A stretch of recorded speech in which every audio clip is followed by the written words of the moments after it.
Islam.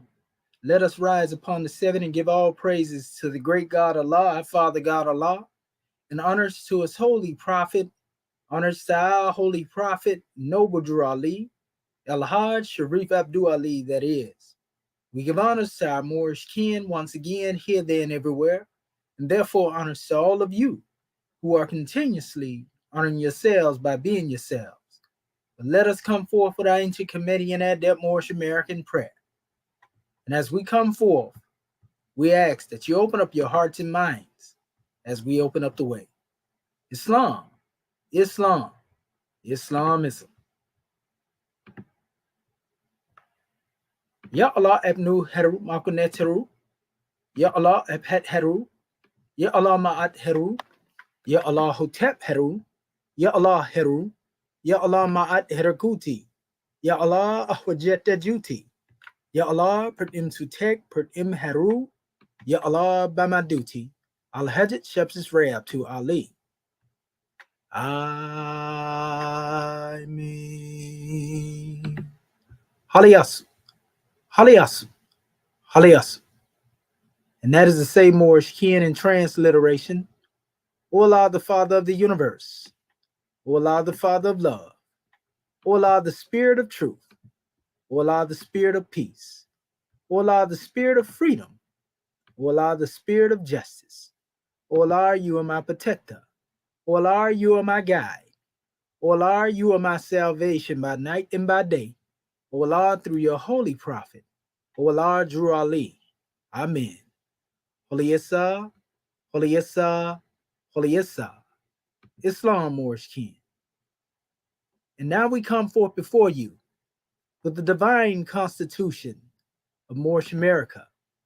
Salvation, our God, unity.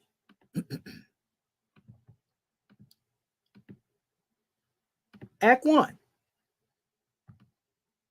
The Grand Sheikh and the Chairman of Moorish America empowered to make law and enforce laws with the assistance of the Prophet and the Grand Body of Moorish America. The Assistant Grand Sheikh is to assist the Grand Sheikh in all affairs, if he lives according to love, truth, peace, freedom, and justice, and is known before the citizens of Moorish America. The Bylaws, Act 2. All meetings are to be open and closed promptly, according to the Circle 7, in love, truth, peace, freedom, and justice. Friday is our holy day of rest, because on a Friday the first man was formed in flesh. And on a Friday the first man departed out of flesh and ascended unto his Father God Allah. For that cause, Friday is the holy day for all Muslims all over the world. Act 3. Love, truth, peace, freedom, and justice must be proclaimed and practiced by all citizens of Moorish America. No citizen is to put in danger or accuse falsely his brother or sister on any occasion at all that may harm his brother or sister, because Allah is love. Act 4. All citizens must preserve these holy and divine laws, and all citizens must obey the laws of the government, because by being a Moorish American, you're part and parcel of the government and must live the life accordingly. Act 5. No organization of Moorish Americans to cause any confusion or to overthrow the laws and constitution of the said government, but to obey hereby. Act 6. With us, all citizens must proclaim their nationality, and we are teaching our people their nationality and their divine creed, that they may know that they are part and parcel of this said government, and know that they are not Negroes, colored folks, black people, or Ethiopians, because these names were given to slaves by slaveholders in 1779 and lasted until 1865 during the time of slavery. But this is a new era of time now, and all men now must proclaim their free national name to be recognized by the government in which they live in the nations of the earth. This is the reason why Allah, the great God of the universe, ordained Noble Drew Ali, the prophet, to redeem his people from their sinful ways. The Moorish Americans are the descendants of the ancient Moabites who inhabited the northwestern and southwestern shores of Africa. Act 7. All citizens must promptly attend their meetings and become a part and a partial of all uplifting acts of Moorish America. Moorish Americans must pay their dues and keep in line with all necessities of Moorish America, and then you're entitled to the name of faithful. Husband, you must support your wife and children. Wife, you must obey your husband and take care of your children and look after the duties of your household. Sons and daughters must obey father and mother and be industrious and become a part of the uplifting of fallen humanity. All Moorish Americans must keep their hearts and minds pure with love and their bodies clean with water. This divine covenant is from your holy prophet Noble Drew Ali through the guidance of his father God Allah. Prophet Noble Drew Ali, peace and blessings be upon him, founding father and framer of the divine constitution and bylaws of Moorish America. And now that this meeting has been opened according to the Triune Acts, Acts 1, 2, and 3 in love, truth, peace, freedom, and justice, we say Islam, Islam, Islamism, Shemotepu Moorish kin. The providence of Allah is ever all his works. He ruleth and directed with infinite wisdom. He hath instituted laws for the government of the world. He hath wonderfully varied them in all beings, and each by his nature conformeth to his will. Shemotepu Moorish kin. Peace and love.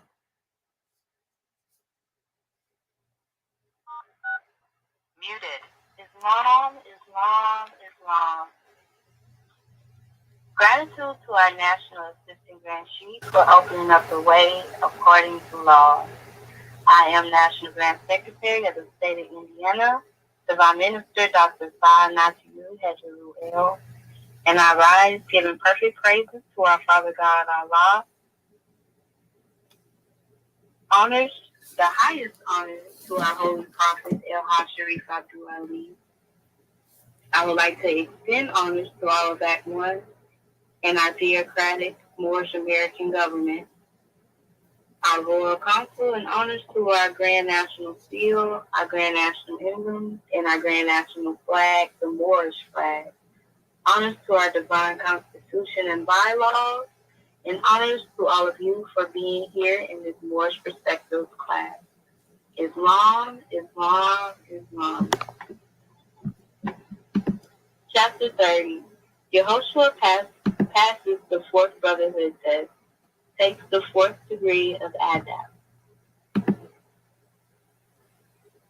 When other certain days had passed, the guide led Yehoshua to the hall of mirth, a hall most richly furnished and replete with everything a cardinal heart could wish.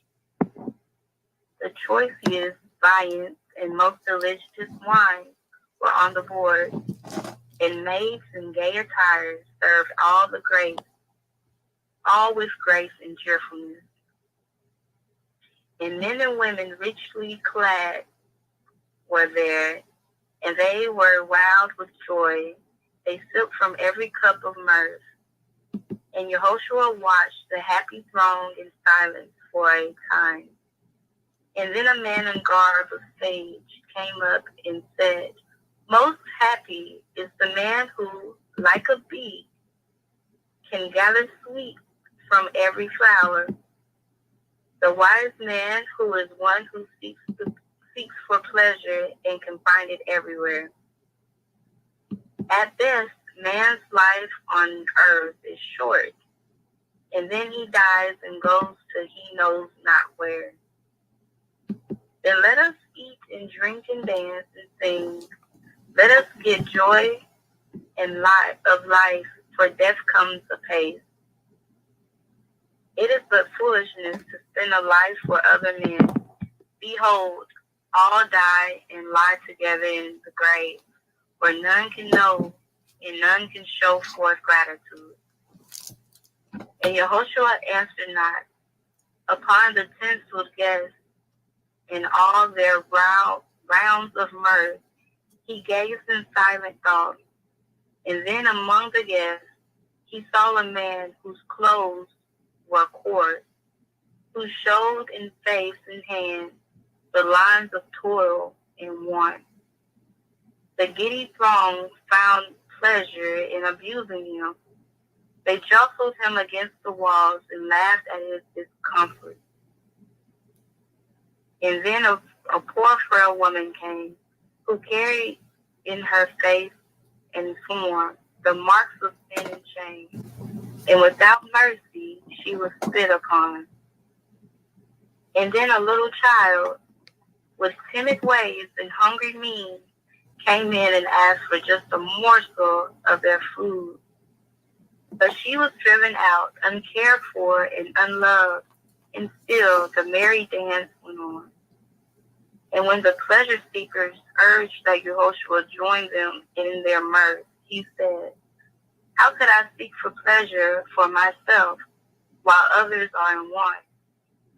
How can I think that while the children cry for bread, while those in huts of sin call out for sympathy and love, that I can fill myself to full with the good things of life?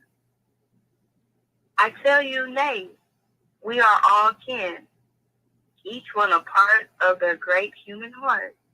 I cannot see myself apart from that poor man whom you so scorned and crowded to the wall, nor from the one in female guard who came up from the huts of vice to ask for sympathy and love, and who, by you, was so ruthlessly pushed back into her den of sin, nor from that little child that you drove from your midst to suffer in the cold, bleak winds of night. I tell you, men, you have done to these my kindred, you have done to me.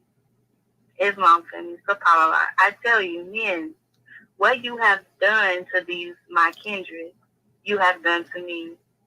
You have insulted me in your own home. I cannot say, I will go forth and find that child, that woman, and that man, and give them help until my life's blood all has ebbed away. I will call it pleasure when I help the helpless, feed the hungry, and clothe the naked, heal the sick, and speak good words of cheer to those unloved, discouraged, and depressed. And this that you call mirth is but a phantom of the night, but flashes of the fire of passion, painting pictures on the walls of time. And while the Logos spoke, the white-robed priest came and said to him, "The council awaits for you." Then Yehoshua stood again before the bar. Again, no word was said. The hierophant placed in his hand a scroll on which was written, "Philanthropy," and Yehoshua was a victor over selfish self. Islam, Islam, Islam. Today is November 5th, 2022, and welcome to another Moorish Perspective class sponsored by our Moorish American government. Our host instructor will be our National Assistant Grand Sheikh, Dr. Shedu Aminti Al-Muhajir Shepsuel, with our topic on the floor coming from Ayat 16. How can I seek for pleasure for myself while others are in want? Gratitude to our National Assistant Grand Sheikh for opening up the way according to law, and gratitude to the National Grand Secretary of the State of Indiana, Dr. Sa'ad Nasinu Heturu L, for taking registration and also reading the chapter of the week. Moorish Kin, we are live streaming on our National Assistant Grand Sheikh YouTube platform. Please check your emails for that invite. At this time, I'll call to the floor our host instructor, National Assistant Grand Sheikh, Dr. Shedu Aminti Al-Muhajir Shepsuel. Islam, Grandman. And Islamism, goddess and queen, gratitude for laying the foundation and bringing forth that grand drawing. Praise be to Allah. And Islamism without the schism. Want to rise once again upon the seven, giving all praises to the great God Allah, Father God Allah, and honors to his holy prophet, honors to our holy prophet. National Assistant Grand Sheikh, if you're speaking, Okay. we cannot hear you. Islam, pardon self. Unmuted. Islam, goddess and queen, pardon self. Okay. We got you now. Can you hear us clear? Clear as a bell. Gratitude. Gratitude, Islam. And Islamism. Want to rise again upon the seven and give all praises to the great God, Allah, Father God, Allah, and honors to his holy prophet. Honors to our holy prophet, Noble Drew Ali, El-Hajj Sharif Abdul Ali, that is. We give honors to our Moorish kin once again, here, there, and everywhere, and therefore honors to all of you who are continuously honoring yourselves by being yourselves. We give honors to our Grand National Seal. We give honors to our Grand National Emblem. We give honors to our national flag, divine constitution, and bylaws, and honors to all of you who are indeed a living manifestation and personification of everything that our holy prophet brought to make us a nation. I want to welcome you to another Moorish Perspectives. And I am your host instructor, Dr. Shahi Imani Al-Mohadi Shabazz El. And my ancient committee and high name being the same as Dr. Shedawah Minti El-Muhajjid Shepsuel. And indeed, Moorish kin, as always, we come forth with a grand vibration from on high. We want to give honors to all of those whom are guests in our audience, those on our conference call, whom have newly arrived here in Moorish America. Want to give honors to our beloved brother William Allen, pardon self, brother Noble Bryan, brother Henry Galloway. I think that's our brother Ephraim El Yasin Bay from Texas. Yes, that is. Lisa Nicole, Moira Bay, L, Tin Man. We give honors to that brother, the brother Jay, young brother. We give honors to you. Avenge the ancestors. We give honors to you, Ray Sean Irvin, Janet Walden Bay. All of you who are here on the manifest, we welcome you with open arms. And we encourage our Moorish kin to share this special demonstration. In fact, give me 1 second right here. Okay. Yeah, we give honors to all of our Moorish kin and everybody who has been following this divine national movement that has been brought forth by our holy prophet, Noble Drew Ali. And this has been done under the divine delegation of the great God Allah. All of these things that we are dealing with now are most definitely brought on the manifest so that we may be able to make these things applicable to us. But we must understand in the process of unfoldment, these things occur in Allah's own time. We don't say that to spook you out. We saying that because that's what it is. We can't make Allah move not a minute, quicker or briefer, nor a second lesser if he so chooses. And as long as we keep that in our heart and mind and have a clear conception of the work that we are called to do, then we won't get caught up in time, because we know that time never was when man was not anyway. And everything that our holy prophet told us that he would do, he said it himself. He said, if I tell you that I'm going to do a thing, then I've done it already.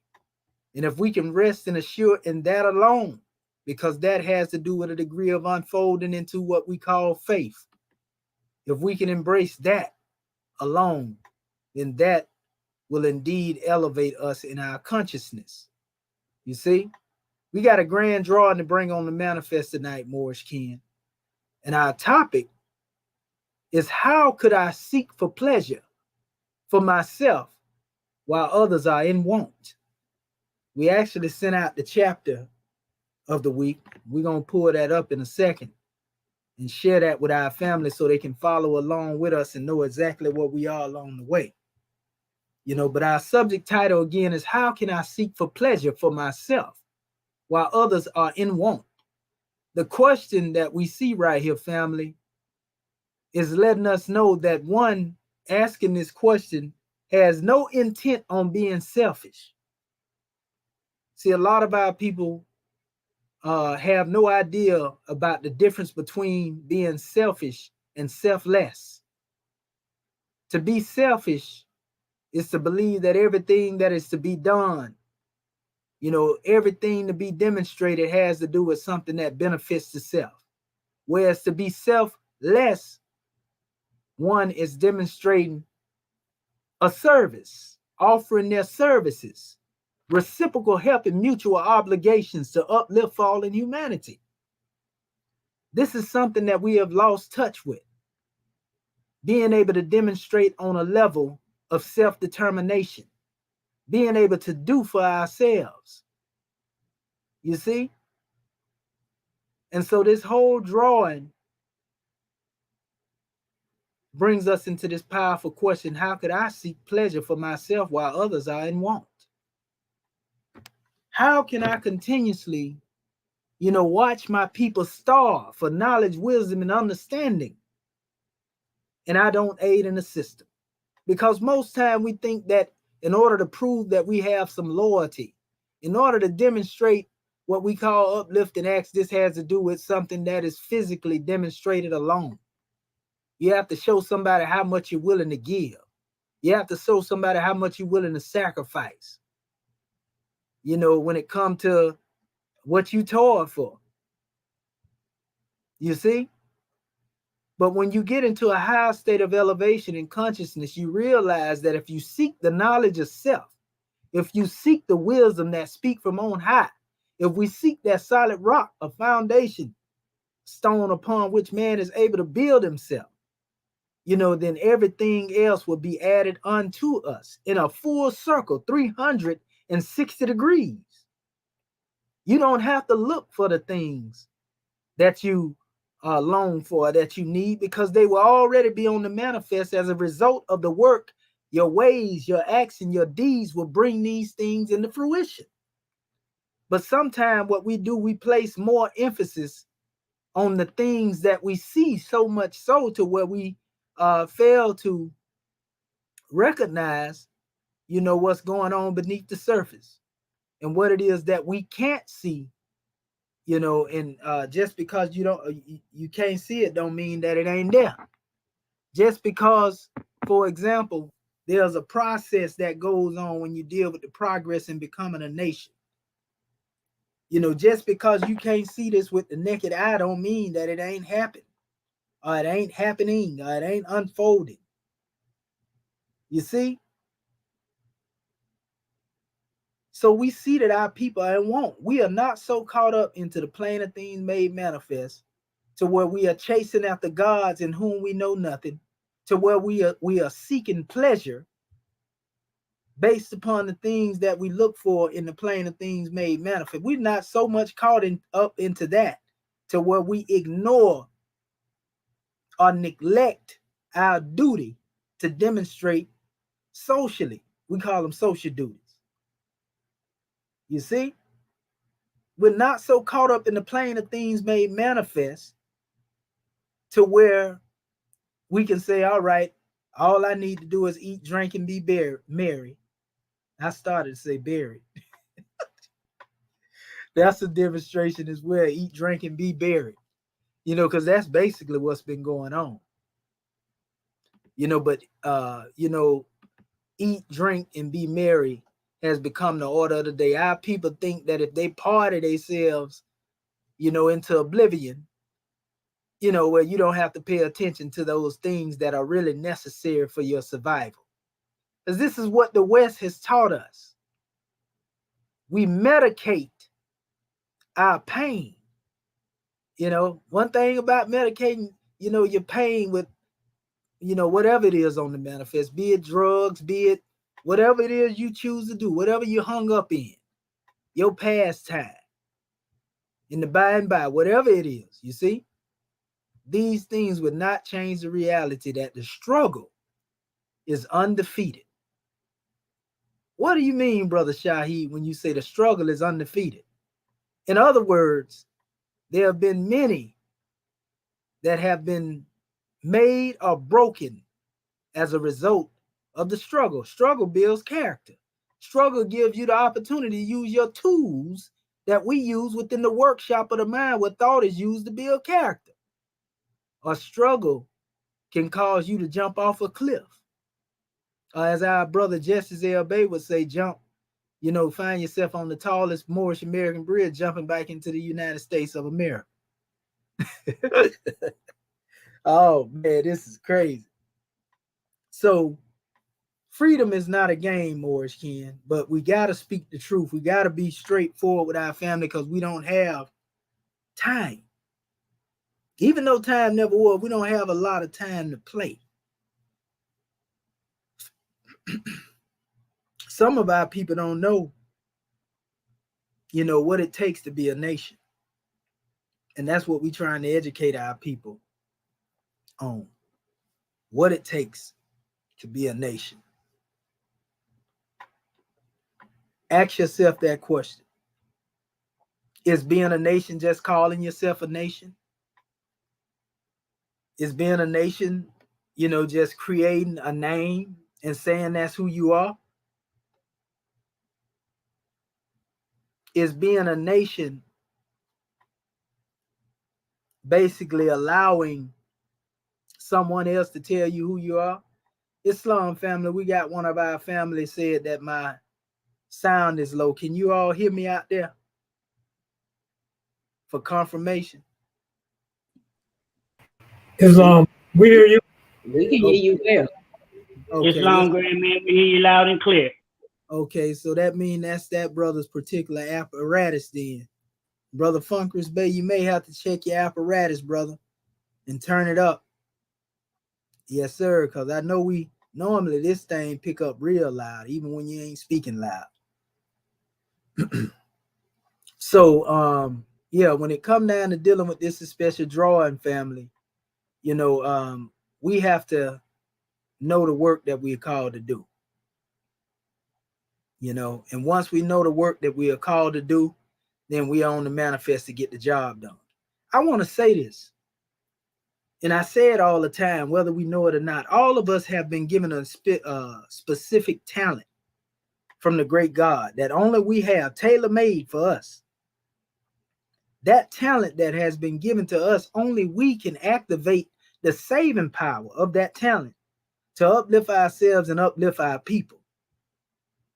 You see, now what we do with that talent is on us. It's not on somebody outside of us to do for us what we can do for ourselves. If you know anything about the Piscean records, there's a story about the parable of the talents.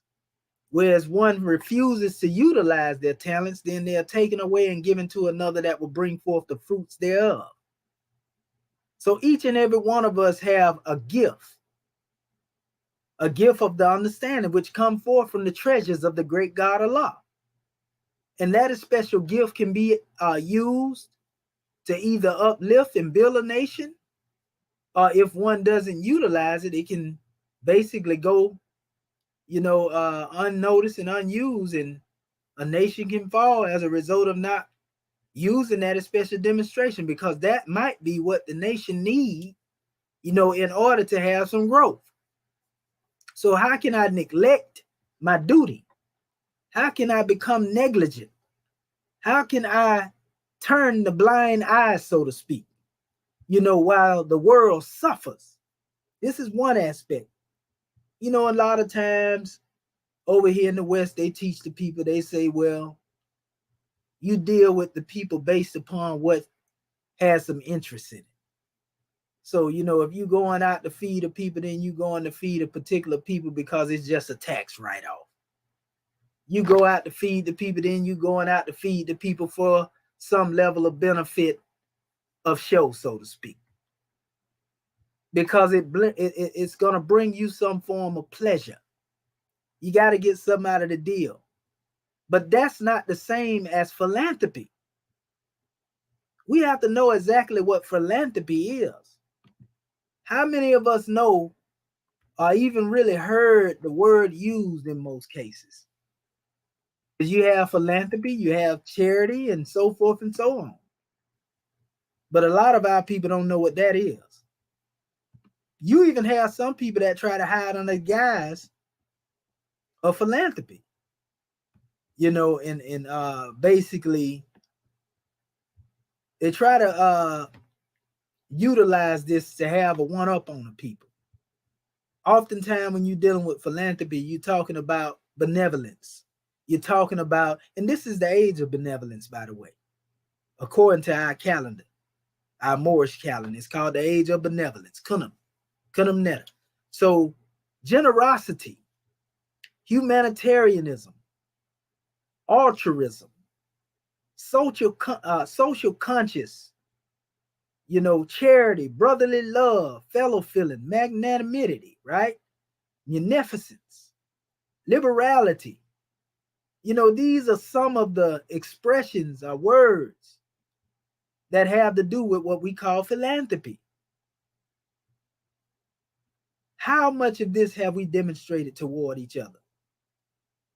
As far as what I know, all of the talent that we have always had, after 500 some odd years of slavery, we have given our talent, our blood and our sweat and our tears to everybody but ourselves.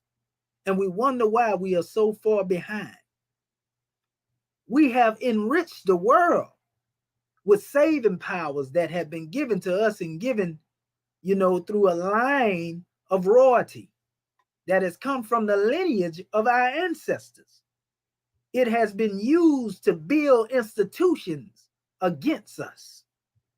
Our own knowledge, wisdom, and understanding is turned against us. Everything it is that we have brought to the world has been used to conquer us. There's a knowledge that we have put out there that has become used to create weapons of mass destruction based upon certain information that we put out there. A lot of people don't know it, but it was some of our people that actually invented shackles. In the modern day time too. This after slavery. Some of our people had something to do with that too. We are the only people that other nations can benefit off of. And I'm talking about they put your body on the stock market. Make $1,000 to $100 a day on you, or out of you. And then bring you back into the world, you worth nothing. Man, that's hurt, right? That's some real hurt right there, family. You nothing. But if somebody put you in their penal institution, lock you up 30 years, $1,000, you know how much money that is? $100 a day. Come on, Moors.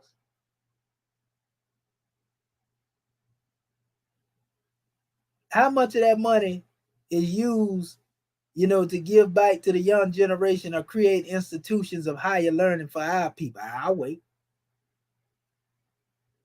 And then most of our people who come into what they call some form of understanding, all they did is master the system and begin to implement the same behavior, the same selfish behavior that they learned from the slave maker, the slave breaker, the slave holder, the slave catcher.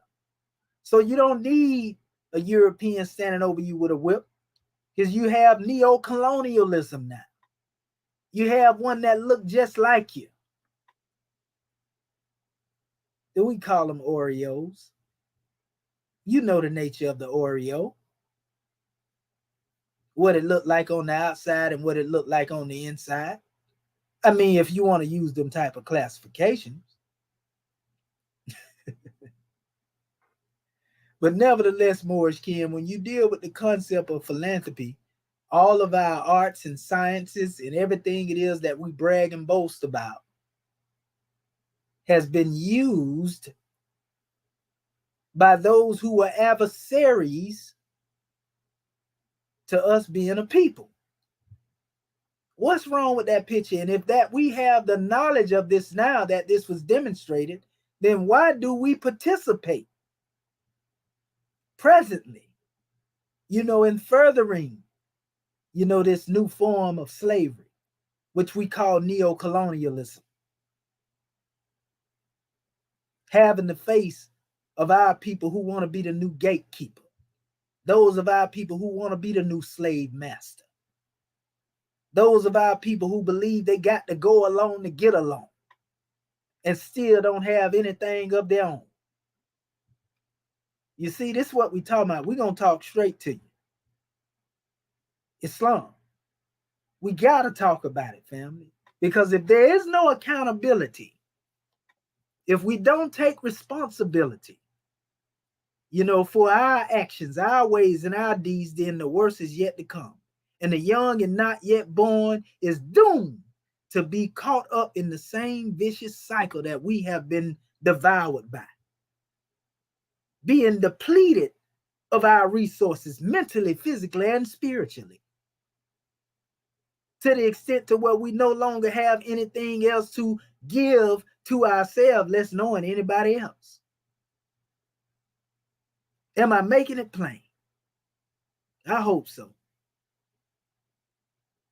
You see, this Moorish perspective is the whole purpose of bringing it to the forefront is to show our people that we have a working model when it comes to this information that we're dealing with. We're not here just trying to philosophize you to sleep. Everything that we say and everything that we do, it is divinely calculated. And it is destined to bear fruit in due time. Even if we have those who in this era and time that think they know so much, or they think they too grown to learn to where they don't want to learn. The young and not yet born will get it. And they will honor what it is that we bring it on to manifest. Because that's who we speak to. We speak into the spirit of those who have not yet arrived. We know that we are the return of the ancient ones. And just as there were those who were before us who laid a foundation so that we may have a platform in this new era and time to be able to teach our people, lead our people, guide our people, and show them what it means to be a nation, so it will be with those who come behind us. It just won't be as hard for them as it was with us.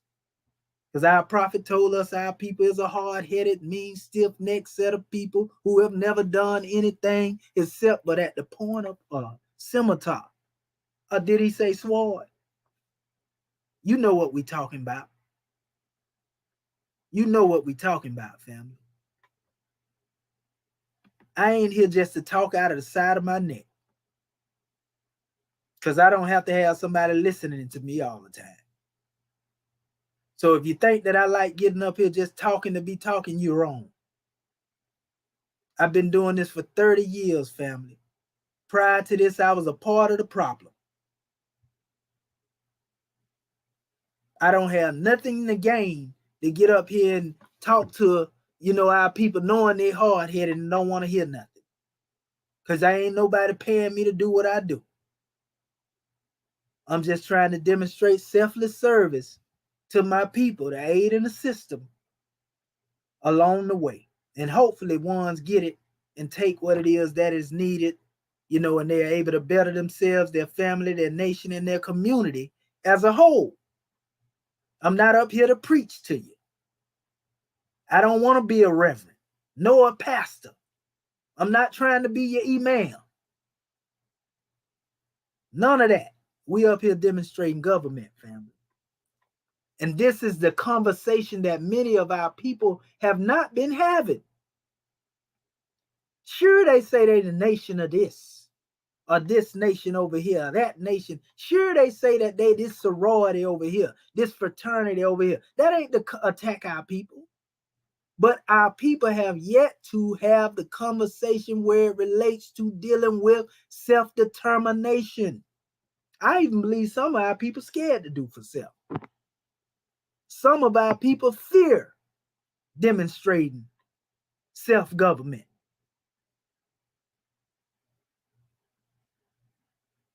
All of those who believe that they are content with where they are and they don't need anything else, they are a part of the problem, family. I don't care who they is. I don't care, how much honey flow from their lips when they speak what they speak and they say what they say. I don't care how much they talk about what they talk and they talk what they talking and make you feel good. They ain't talking about government. They ain't talking about nation building. They talking about trying to go along to get along in the same, well, under the same system that has had their foot on their neck for over 400-500 years to date. Ain't had a break yet. And they ain't got to try to cut your feet off like Kunta, because you ain't going nowhere. I'm speaking to the ones, that's thinking with that state of mind, not the people that are here to really teach their people. We love you, family. Everybody, because we have all, our only problem is we have been working in opposition to ourselves. And we've been doing this because it all boiled down to those who are seeking pleasure for themselves while their people are dying by the dozen. Their people are dying daily and they don't even care. As long as they can secure them a spot to enjoy something of this wretched life, then they're all right. They have succumbed to everything and they want to convince you that it's all right. It's all right to watch your people suffer. It's all right for you to suffer. It's all right for you to accept this lot and position in the world when nobody else is accepting this special position in the world. We're the only people in the world that everybody expect to just lay down and take it. You see what I'm saying? And we're supposed to be built like this right here. And that's what it is. You see? I got to emphasize it, family. I got to go into detail with this thing. I don't mean to sound, overbearing, but I got to emphasize this because any wise general that is within a war, and we in a war for the hearts and minds of our people, any wise general who sees the onslaught and the slaughter coming, it is his duty, just like it is the duty of the watchman, of all of the holy books that have been given the duty, of uplifting or teaching of people to save them from the wrath of the great God.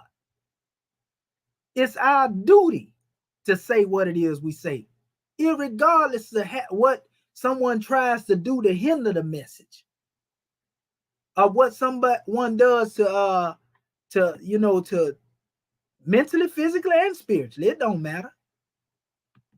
How many of our people have that type of love for their people to where they willing to get on the front line, though? Because most of our people want somebody else to be the sacrificial lamb, and they reap the benefits of those who get out there and do that work. They don't want to do the work. They want the work to already be done. And if the work is already done, then all is well, because that's why everybody always coming with their hand out, asking what they can receive from their government as opposed to bringing their talents forth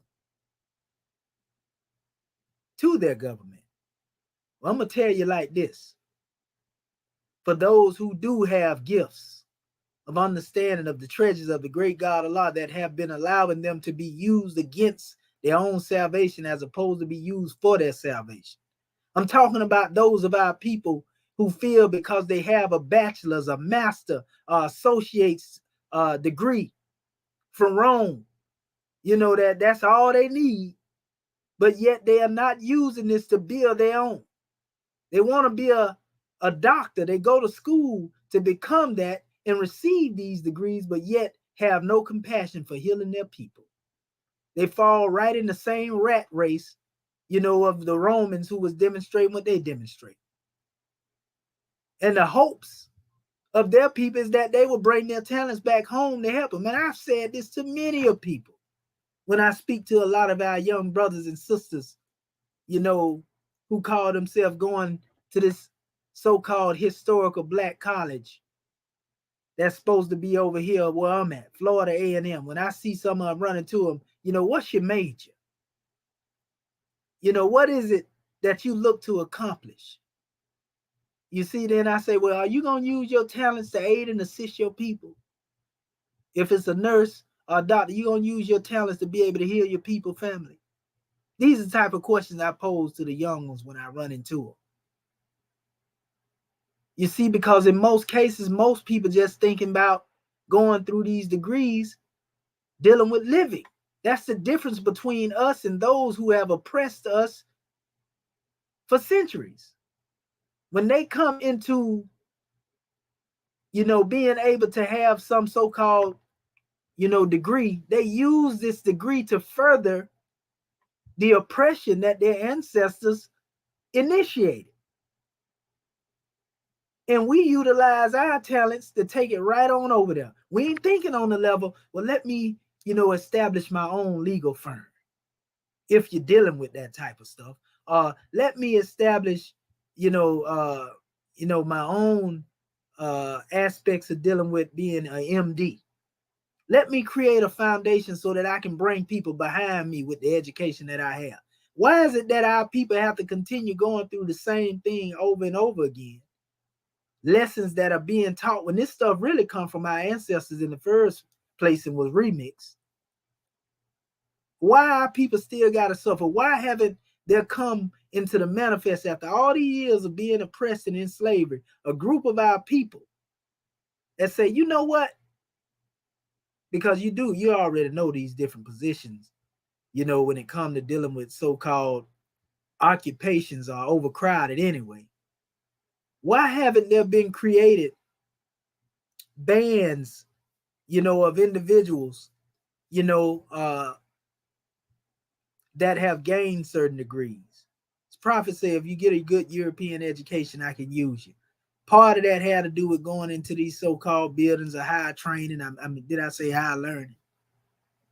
And part of this has to do with looking at the way that you were treated under the auspices of the hand of the slave breaker, slave maker, slave holder, slave catchers.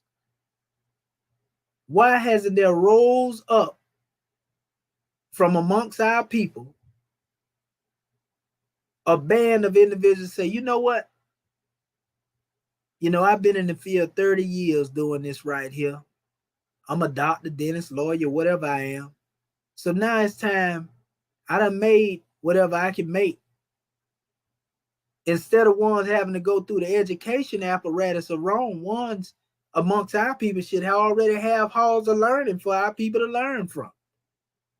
And they can teach them what they learn. I mean, if they've been there 30 years, in most cases, ain't too much change. You may come up with certain things in the textbook a few years later here and there, but that ain't nothing. We have not established our own institutions, and too many of our people have come through these institutions and gained these different degrees, bachelor's, masters, all these type of degrees, right? And none of them have used these degrees to create something by which our people can come into. Same thing dealing with lawyers or doctors, if y'all in this particular system. Why haven't you used the knowledge to create certain things of your own since you know so much? Because some of our people have an ego based on what they feel like they came up through in learning from the European. So this automatically gives them some sense of seniority in their own mind. Well, why haven't you used that knowledge to teach the young and not yet born that's coming behind you? Answer that question, because you seek for pleasure to secure yourself while everybody else is in want. And this goes all the way into the realm of becoming celebrities, superstars, and all of that. It's almost unheard of. And if they is trying to do something for their people, they'll be able to keep it a secret. It's like maybe an unwritten or even a written clause.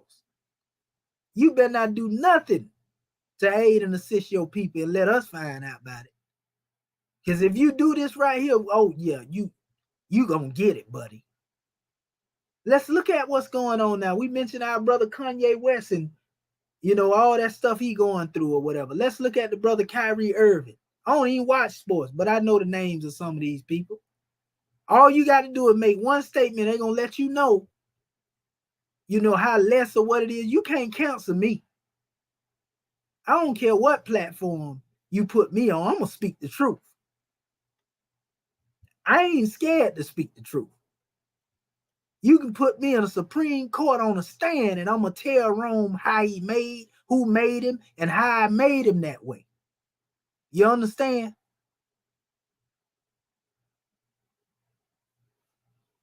So I don't bite my tongue when it comes to speaking the truth. But it seems like that's automatically written in the contract when it comes to our people. And so they begin to pass this type of behavior. It's becoming a systematic behavior or even systemic. You know, now you have the neo-colonialists that look like us. Just because he looked like us or she looked like us, they say something, and then we supposed to go along with that demonstration and ride it out. And all they're doing is teaching you how to jump through hoops. All they're doing is teaching you, what to do to try to get by. You mean to tell me that's what our ancestors died for? For us just to be content with living in day to day, trying to get by?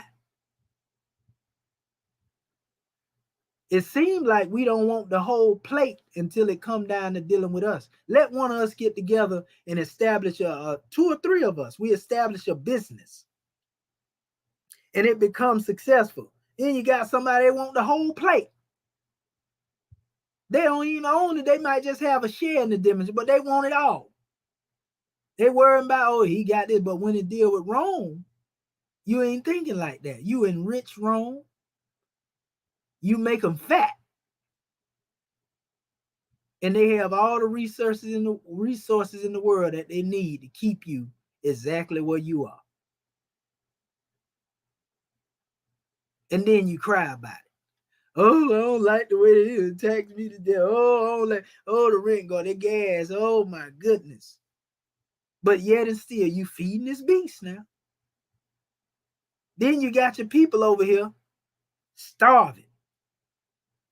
Then when you do so-called, quote unquote, get to a level where you think you made it, you don't come back to tell your people how you came up out of that condition. It's always got to be some type of unwritten or hidden code. You got to decode the process of what it means to be successful. Because you believe if you tell your people how to be successful, somehow that's going to strip you out, of the little bit of illusion of power you think you have by having a one-up on the people. How can I seek pleasure for myself while others ain't want? That's the question we ask. See, this is a question we have to ask ourselves. So if you want to know why it is that we fall by climbing, we are still having debates and arguments and conversations about when we come together. They was doing this 30, 40 years ago and still ain't came together to do nothing yet.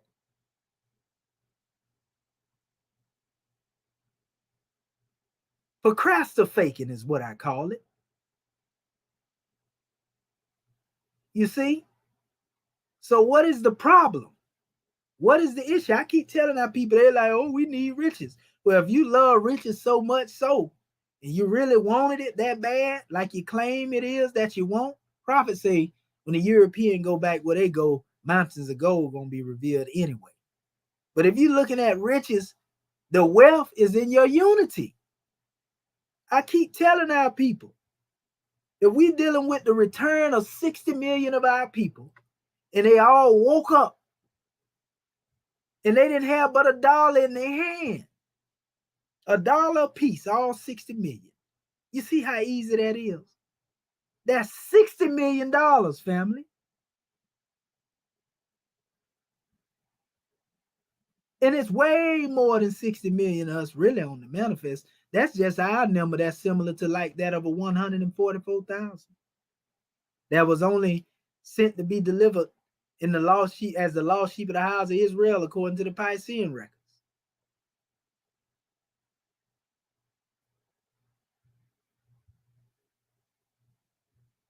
So money is not a problem. Finances is not a problem. It's a lack of love and a lack of unity, a lack of consideration, a lack of initiative and inspiration. Prophet Noble Drew Ali told the Moors the same truth that drew you would drive you. And some of the same truth gonna drive some of our people crazy because they know they have the ability to do better, but they won't do it. And they know they ought to.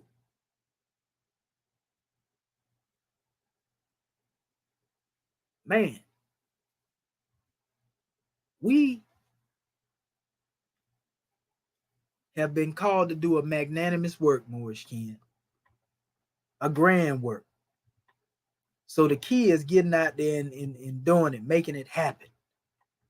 You know, instead of criticizing and complaining, that's something a lot of our people love to do. They like to criticize and complain. They like to tell you why it's not possible for us to come up out of this condition, but yet never work toward this special demonstration. That's our people. They're going to tell you, man, you can't do that. Them people going to kill you, man. Ain't nowhere in the world we're going to be a nation of people, man. Our people ain't going to never come together. Say foolishness like that. You know, they chant the mantras of slavery and expect to be free. Impossible. So right here, I want to get into some commentary here briefly before we open up the floor in a second, because we always have to show y'all chairman cold-blooded when it comes to this demonstration right here. He don't even play. This Acting Acting's Adept Lesson 416. We're going to give you a little bit of it. Ali passes the 4th Brotherhood test and takes the 4th degree of Adept, Philanthropy. All right? Some of the definitions that are given here: philanthropy is benevolence, compassion.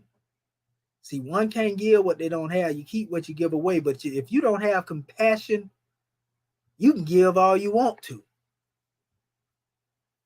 And the intent, if it's not honorable, you know, it will be for naught. So compassion, charity, goodwill, generosity, humanity, patronage, clemency, amity, altruism. In Islam, Muslims call it zakat. You know, also sadaqah.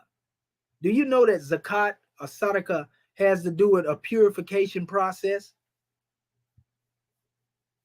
So it's not just the act of giving someone, but it purifies one from hoarding what they have to themselves. In Sanskrit, in the language of India, philanthropy is called sivar imkar, which is again meaning to give service from the heart to help, feed, or clean. So this is the same connection of that word zakat, basically. It says, for one to become a philanthropist, he or she must manifest the work, words, and deeds. Then we talked about that earlier, from hearts and minds which have been purified with love. So you got to have some love in you. You got to have some love in your family.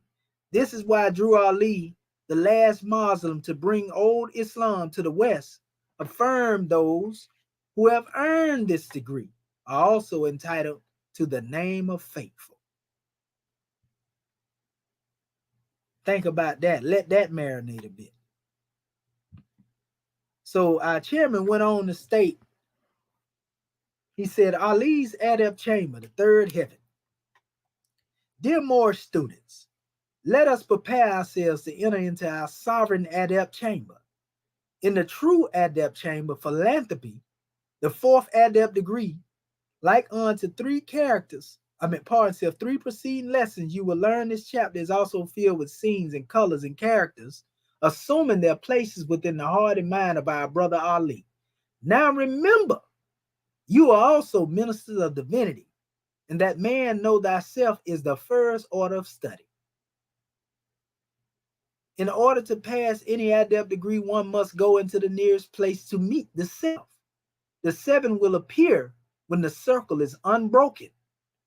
At this level, the head is often referred to as the temple of perfected man, the wilderness, the upper room, the adept chamber, the secret place, the center, the 3rd eye, the 6th chakra, the garden, the nearest place, the place most dearest, and of course, the most famous in science of the Moorish is the Adept Chamber, 3rd heaven. We had a lesson that we demonstrated on that measure not long ago. You should check it out. It says here, the brain is symbolic of the heart of man. The fleshy heart cannot think, reason, understand, nor does it have a will. Yet the heart in the chest must obey the heart of the mind. Do not be deceived into believing the adept chamber is a place of mundane structure and bounds or building constructed by man where he can meet secretly once a week. In his 101 questions, when the Holy Prophet Drew Ali defined the letters AC of the MST of A, he revealed its true transliteration as meaning adept chamber of the Moorish Science Temple of America, third heaven. This third heaven is fully described in chapter 7 as the three-step ladder of salvation. Fruition being the third step of the intangible ladder is actually the adept chamber. The salvation ladder is an inward climb of fruition that can only be accomplished after mastering belief and faith. But why, when, and where did the Holy Prophet distinguish his organizational AC of the MST of A from the third heaven?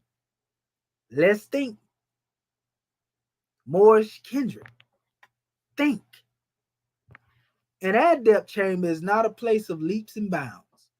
The true adept chamber is never found in a place clandestine and camouflage under religious worshiping, materialistic ritual, scheduled timings, and any other man-made belief sought outside of the self. The adept chamber is the consciousness of the only unfeigned place where man can find himself. It is found just through learning to think, applying reasoning, and using the will to achieve understanding. This is why it has been created as the nearest place to meet Allah, where the will of man and the will of the great God are forever one, and where the resurrection becomes a fact. See, this is true philanthropy. When you are able to give yourself that which is of consciousness, this is the greatest degree of philanthropy, because you can't help anybody else before you first and foremost help yourself. It says all heavens are made individually by thoughts accumulated in the hearts of men and women. It says where they have hewn peace out from their strife in life. Ali, the last prophet, is the philanthropist who would make the adept chamber a mandatory place for the course of justice. He placed this refuge in the divine covenant for his nationals. It says, as the true place where all Moorish Americans must keep their hearts and minds pure with love. Only when the Moorish have purified their thoughts will they find themselves as God. That's the greatest degree of charity that one can give to themselves. That's the greatest degree of zakat, or purification, that one can give to themselves. That's the greatest degree of benevolence, or what we call philanthropy, again, that one can give to themselves. A knowledge of self and knowing how to be God and linking one's will up with the deific will. Only when the Moors have purified their thoughts will they find themselves as God. Love, justice, faith, and now philanthropy are the results made plain by the exercise of thought. In right order, these actions cannot take place outside of the self. So our chairman went on in the preamble and he said, there are innumerable foes facing an angel. For in essence, he or she is the thought of the great God merely manifested in human flesh. That's something that an angel, a prophet, and the spirit all have in common. They are thoughts of the great God Allah manifested in the flesh. I didn't say that. Prophet Noble Drew Ali said that in his 101 questionnaire. Did he not say that an angel is a thought of Allah manifested in the flesh? Did he not say in his Moorish Holy Quran that spirit man is a thought of Allah manifested in the flesh? Did he not say in his questionnaire that a prophet is a thought of Allah manifested in the flesh? I didn't say that. I just paid attention and took heed to what he said. Okay, so it says, this is why there has been only one center on the earth where angels are prepared to be prophets. Kemet, Amexem, Egypt, Africa. It say, it is imperative for the children of wisdom today to see themselves as thrice blessed, to be able to follow the clear footprints of Noble Drew Ali. Ali, as he was first named, now sits, and we know Ali means the most high, the most elevated. This is why we say wisdom speak from out of the highest plane of spirit life, because it's coming from one that was more elevated than we are. He say he will be working from the plane of soul. You think that's oh man. Somehow people think the soul plane is dealing with a movie that got something to do with another type of being on high. That's a whole nother measure. It says, as he was first named, it says, now sits in the same halls of wisdom as did Buddha, Confucius, Yahushua, Muhammad before him, peace be upon him. The duties of all prophets remain the same, to save nations from the wrath of Allah. Didn't we just say that? But the nation Ali is now being prepared to save has been buried 5 times more deeper in a shallow grave of slavery until every people on earth could see them, yet they remain invisible. A zombie nation.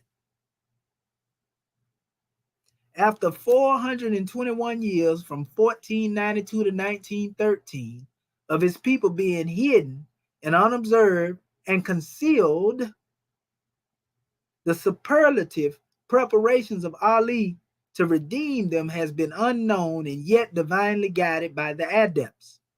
By the end of the next century, 2014, now totaling 520 plus years of enslavement of the descendants of the ancient Moabites, virtually every member of the human family of nations had either participated or accepted the finale and burial of his 60 million people.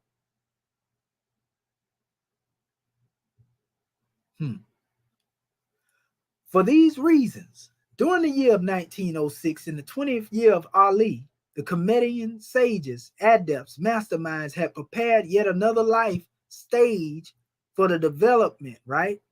For the 7th angel, Ali, to decipher. Now Ali must learn how he can only part himself hold that which he is released in order for him to keep a treasure. And he must first give away its values. So you keep what you give away, right? As an assignment, see where, as you, a more student, divine ministers, find yourselves in this chapter and can conquer the selfish self. That's what we was talking about in the beginning. Pass the 4th degree and be yourself a philanthropist. With this mind, let us continue to follow in the footsteps of our prophet, as he is now halfway through his 10-year divine preparations in Kemet during his 20th year on the earth. You know, and the chairman went into a whole bunch of measures in here. You know, when he dealt with the certain days, you know, when he came in the first ayat, remember, a day according to science marks a completion. Some people just think 24, we say 25 and 7. So day has to do with cycle, completion. Every day that we live life should be a cycle and completion that leads us to another degree of unfoldment of perfection. If we have not become more perfect, you know, tomorrow as we are today, unfolding, then what are we here for? Are we really growing? What is your purpose?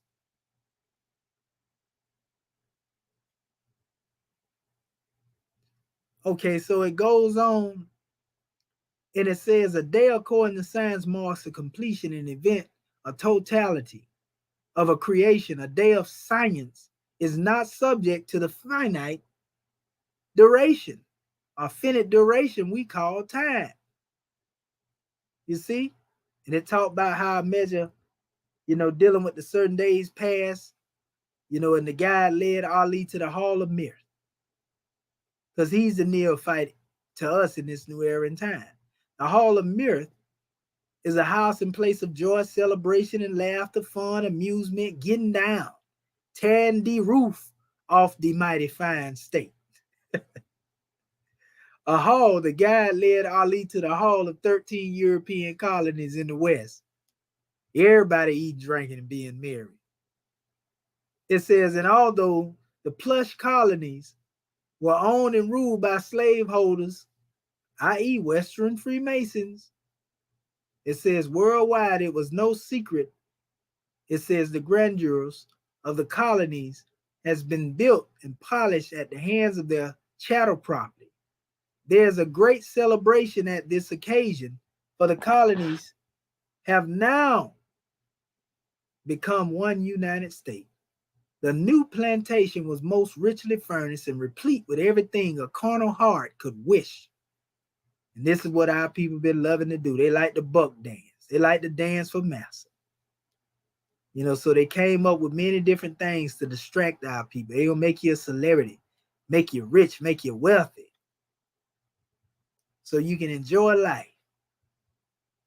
All the while, the grand plan is to wipe you off the planet without a moment notice. The choicest viands and provisions for the means of feast and the most delicious wines were on the boards, and the maids in gay attire served, all with grace and cheerfulness. They dress it up, make it look real good for you, huh? It says, and from many Eastern countries came national, which is men and women richly clad with them, right? And they were wild with joy. They were turning up, as they call it in the new generation. They sipped from every cup of mirth. These cups contain the many profits, gains, assessments derived from slave labor, taxes, financial interests, prison industries, wars, marts of high profits from land, air, and water. The slave masters, Christian and Islamic supporters, were wild with joy at the conquest of a Mexican and her nationals. They say ones that never wake up, forever and a day they'll be in this condition. Chairman emphasized Ali watched the happy throng, which is the multitude, a mass crowd, a horde, in silence. For a time, and then one came and, told me, yeah, man is happy who, like the bee, can gather sweets from every flower. The wise man is one who seeks for pleasure and can find it everywhere. Now notice this is Ali supposed to be in the chamber solo. He's supposed to be in the adept chamber. And one coming to him saying this. So who was it? Was it somebody outside of the self? Was it somebody within the self? The prophet tell us the man is truth and falsehood strangely mixed. He has a higher self and a lower self. I'll let you be the judge. But one get this droid, this is just a powerful measure when you go through all the commentary that is being given here.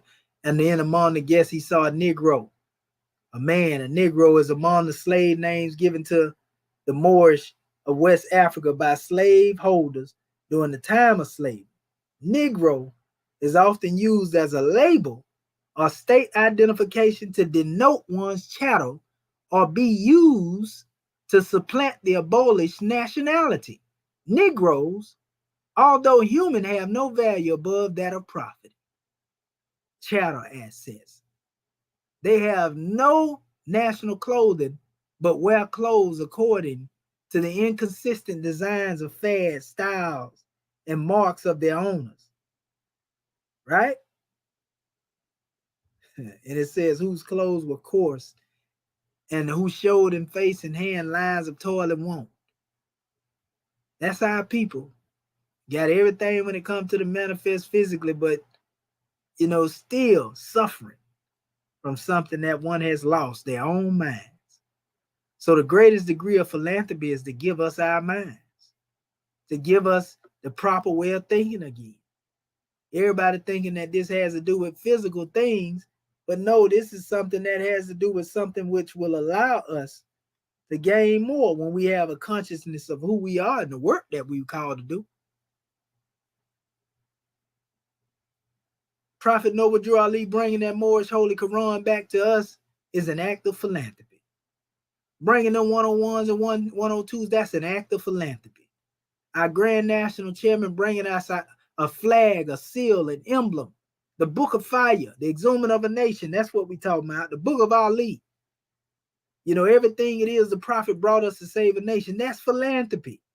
So the question is, what do we have to offer? What do we have in mind to offer our people? I told you what's going to happen to that talent if you don't use it. Oh, we're going to make it plain today. We're going to bring you out of 2,000 years ago and bring you up to par. You see? They call it the Get It Throne, a crowd that has become frivolous and excited. So excited to where one can do anything and pull the wool right over you, right in front of you, and you don't even know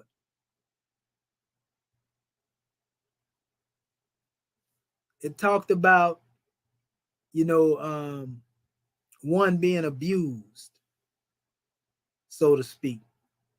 One that was jostled against the wall and laughed at in his discomfiture, you know. One, as we state here, confused, you know, feeling awkward and embarrassed and uneasy with what was going on. Because once you find out you're a slave, you know, and you know better, you know, then, you know, in your mind, you definitely don't want to be seen in that particular light. Because you realize being a slave ain't something good. That ain't nothing to celebrate.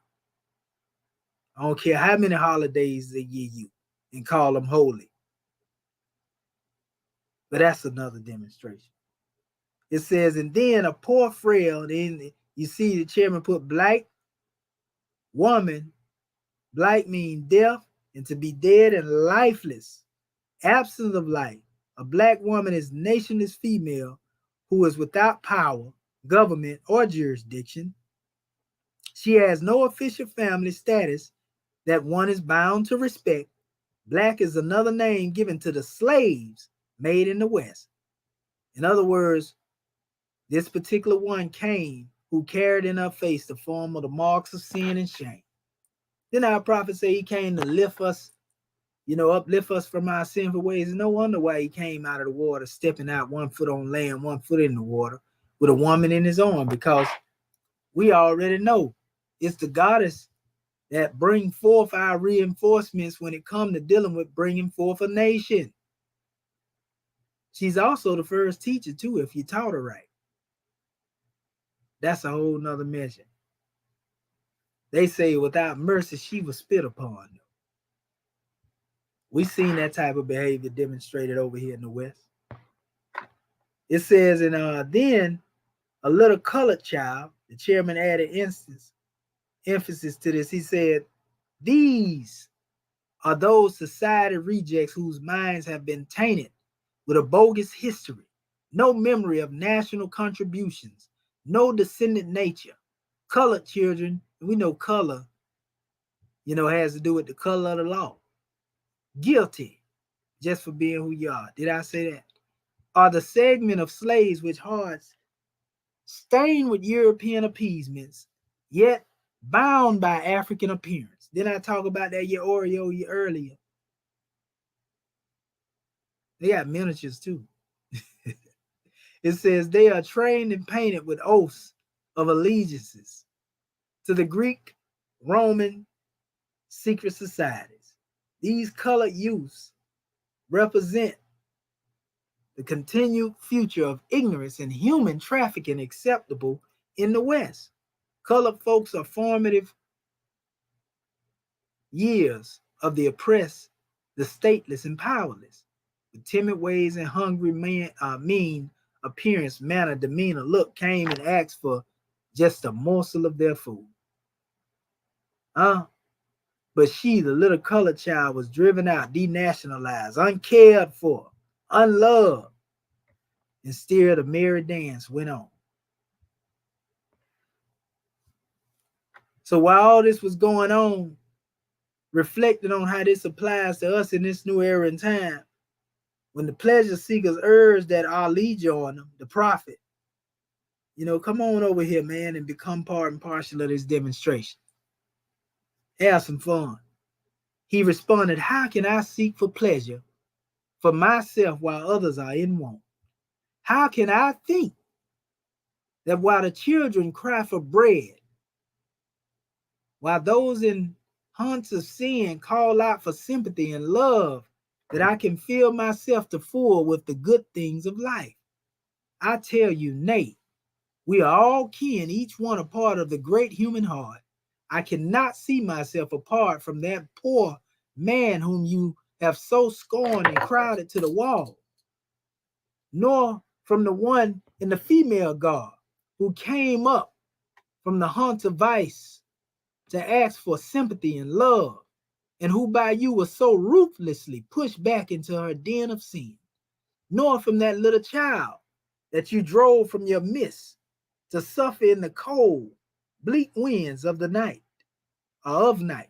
I tell you, men, what you have done to these my kindred, you have done to me. So the prophet Ali, just as Yehoshua, 2,000 years, you know, Prophet Noble Ali is Yehoshua will come again. You see, so in the same spirit, he would feel offended too, to eat, drink, and be merry while people suffer. Yeah, some people, they don't care. They'll eat right there in front of you and watch you suffer. It says, you have insulted me in your own home. I cannot stay. I will go forth and return to the United States and find that child, that woman, and that man, women and children and men are the families of which nations are built, and give them help until my life blood is all as ebbed away. I will call it pleasure when I help the helpless, feed the hungry, clothe the naked, heal the sick, speak good words of cheer to those unloved, discouraged, and depressed. And this that you call mirth is but a phantom of the night, but flashes of fire of passion paint pictures on the wall of time. See, competition and the ego are slaves to king ambition. Our chairman, and still the test of truth is forever resolved above the neck. In the chamber, it says, and while the Logos spoke, the white robe priest came and said to him, the council awaits for you. Then Ali stood again before the bar. Again, no word was said. The Hierophant placed in his hand his mind, because the hand is symbolic to the mind, the actions of his soul had mastered to the high degree of a philanthropist, a scroll on which was written philanthropy. And Ali was a victor over selfish self. You know, so logo circle self. We give honors to our Grand National Chairman for this powerful demonstration. You know, because until we give the greatest of self to ourselves, until we call this to mind within the self, the worst is yet to come. And we would be no different than these ones that were here watching and, you know, dancing and everything while one was suffering. Many were suffering. So it's time that we pay attention to each other and come into a state of selfless degrees of unfoldment as opposed to being selfish. You know, so may we all come into the degree of understanding of what it means to be true philanthropists and give out of the higher self. You know, and once we're able to demonstrate this, all is well. So I just want to say gratitude. You know, the chairman is powerful with this demonstration here. Our brother here said, I want to give honors to our brother Atham 79 as well. But our brother here, you know, Noble Bryan say every lesson commentary from the Grand National Chairman that you have shared is literally like surgery taking place on the mind, keeping it above the neck and keeping it sacred. Gratitude, Mag. That's right. Islamism without the schism, brother. Yeah, don't get no plainer than that. So what we want to do at this particular time, you know, because we said all that need to be said, you know, we're going to open up the floor to our family, you know, here on the call, as well as those who are on the panel. All are welcome. And star 6 your phone, Moorish Ken. Remember our subject matter, is how could I seek for pleasure for myself while others are in want? Islam. Islam. Islam, Dr. Marvin Edwards Bay. What have you to say, Grand Man? Gratitude, National Assistant Grand Sheik and host of our Moorish Perspectives class. Yes, I am Dr. Marvin Edwards Bay, also Journal of the Texas Consulate, rising, giving all praise to the great God Allah, giving highest honors to his prophet, our prophet, Prophet Noble Drew Ali, Al-Haj Sharif Abdul Ali. Give honors to our theocratic government, our Moorish American government. Give high honors to our Act 1. I give high honors to all of our officials, as well as I give honors to this class, our Moorish Perspectives class.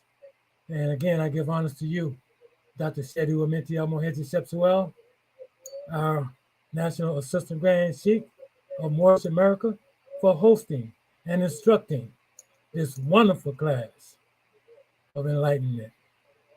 As well as I give honors to everything that's Moorish, our flag, our seal, our emblem, our divine constitution, our holy Quran, our book of Ali, our 101s, 102s, our exhuming of a nation, all of our divine revelations I give honor. I give honor to the forerunner, Dr. Moshe Gabriel, as well as I give honor to the ancestors whose shoulders we stand upon. And if I didn't, I give honor to all those that aided in bringing forth our class this evening. It's a powerful class. Moorish philanthropy. How could I seek for pleasure for myself while others are in want?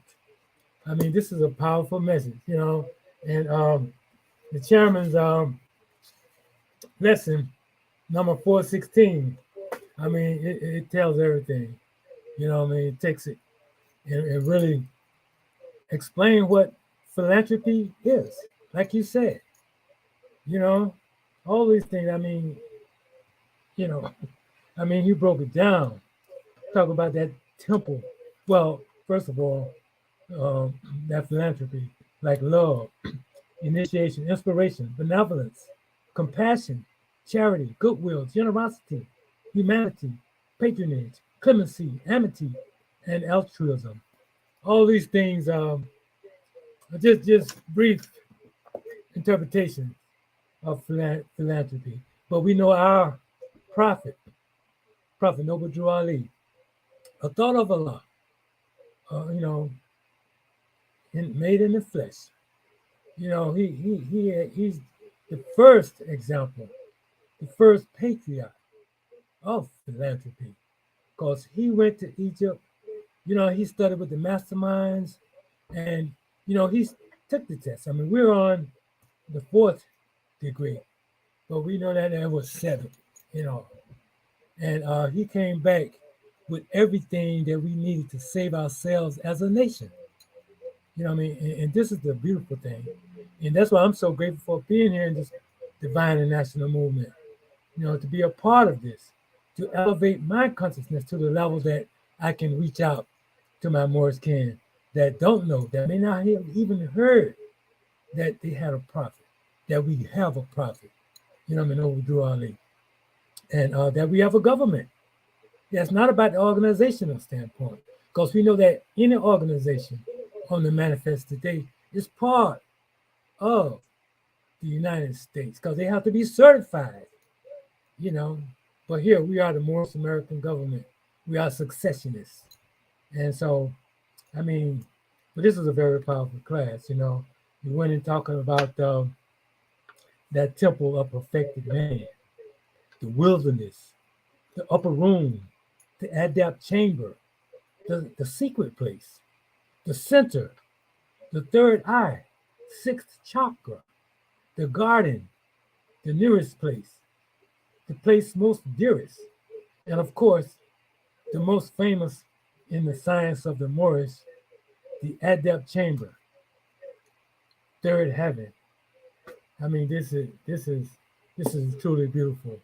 You know, like I say, I'm just grateful for the great God for sending us a prophet, and grateful to our prophet for taking on that mission and bringing these lessons to us.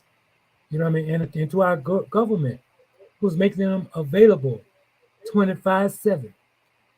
You know, so this is what it's all about. And so I'm going to leave it there because I know everyone got something to say tonight. So gratitude for allowing me to speak. Islam in peace.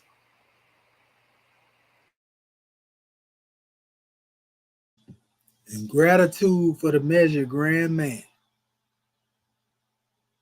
Islam and peace. Yes, sir. All right. Islam. All right, we got more on the conference call. Who is that? Islam. Can you hear me, Islam? Yeah, we can hear you loud and clear, brother. Islam. My name is Dr. Nkasi Bekbey, and I'm also Abdullah. And I would like first to rise and give honors to our great God, Allah.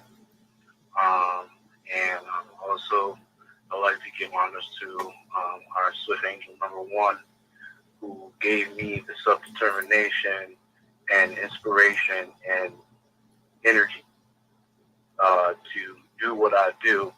And I always knew about the prophet, but it was what I didn't know about the prophet that I should have known when I first was introduced to the prophet. And I'm so pleased that I was able to receive energy and to do what I do. And so I just wanted to give honors also to our prophet, once again, Ohio Sharif Abdul in America. Swift Angel number 1, Dr. Akanadi Perkin Maru Tudukadi Bay, our Grand Sheikh, and the Grand Body, Assistant Grand Sheikh, by Principal Citizen of Moorish America. And I just wanted to say that I'm asking for Allah to give me some way to explain what I want to explain, because I know that the question, the measure on the floor is, how can I speak pleasure while others are in want? And in my particular situation, briefly, is catch-22, because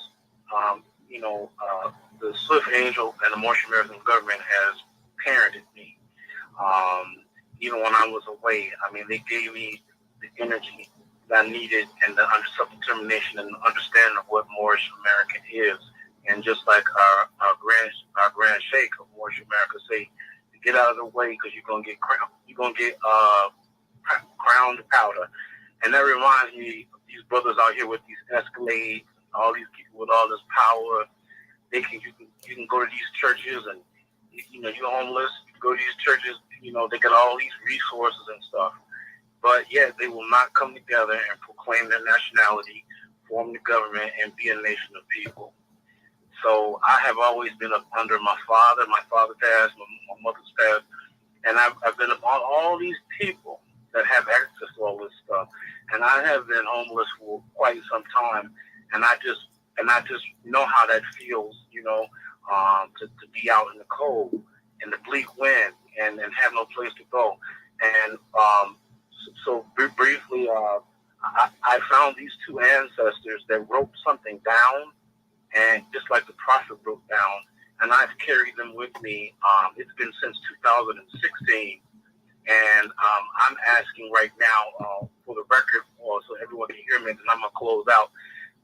That these two ancestors, Harapalo and our sister Ankiri, who they keep covering up, those two ancestors belong with the Moorish American government, because they are also will be homeless if I don't bring them forth and ask the Moorish American government to help me, show me what I need to do so that I can be brought and to the table and bring justice for these two ancestors.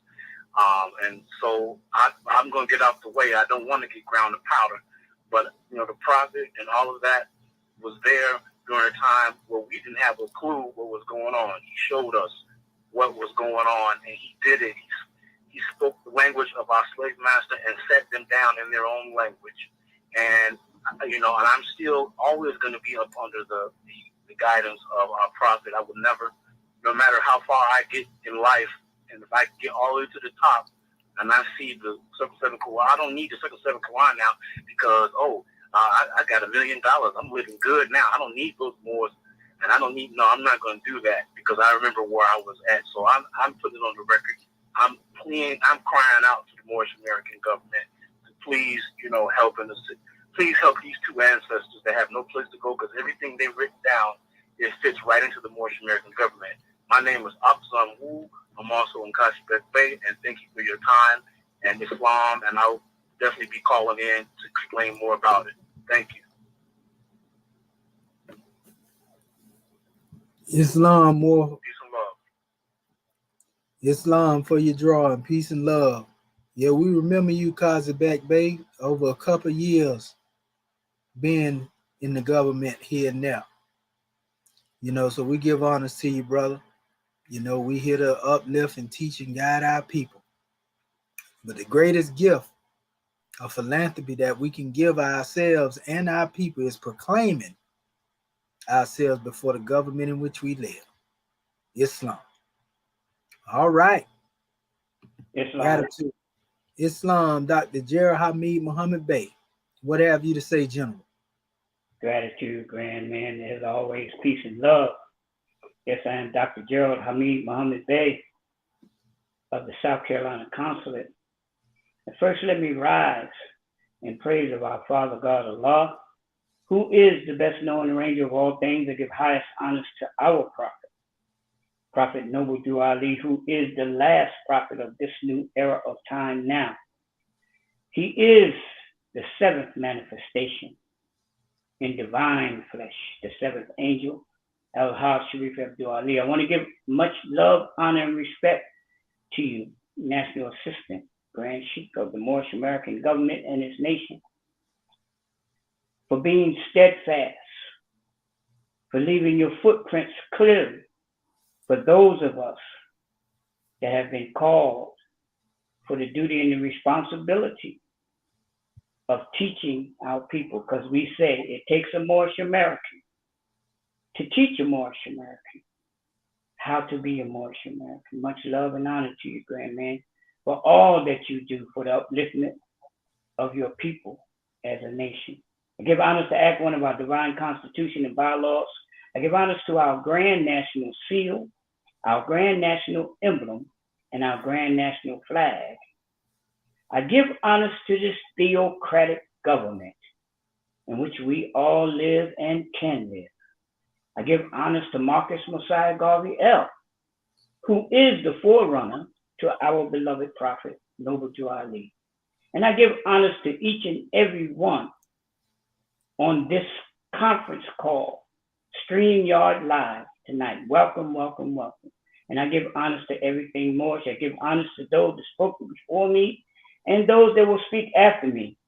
As usual, grand man, you know, you did a grand demonstration as always, you know, bringing forth that truth, you know, and it's a great philanthropic contribution. When we talk about this word philanthropy, just being basic and simple, you know, acts of compassion and charity.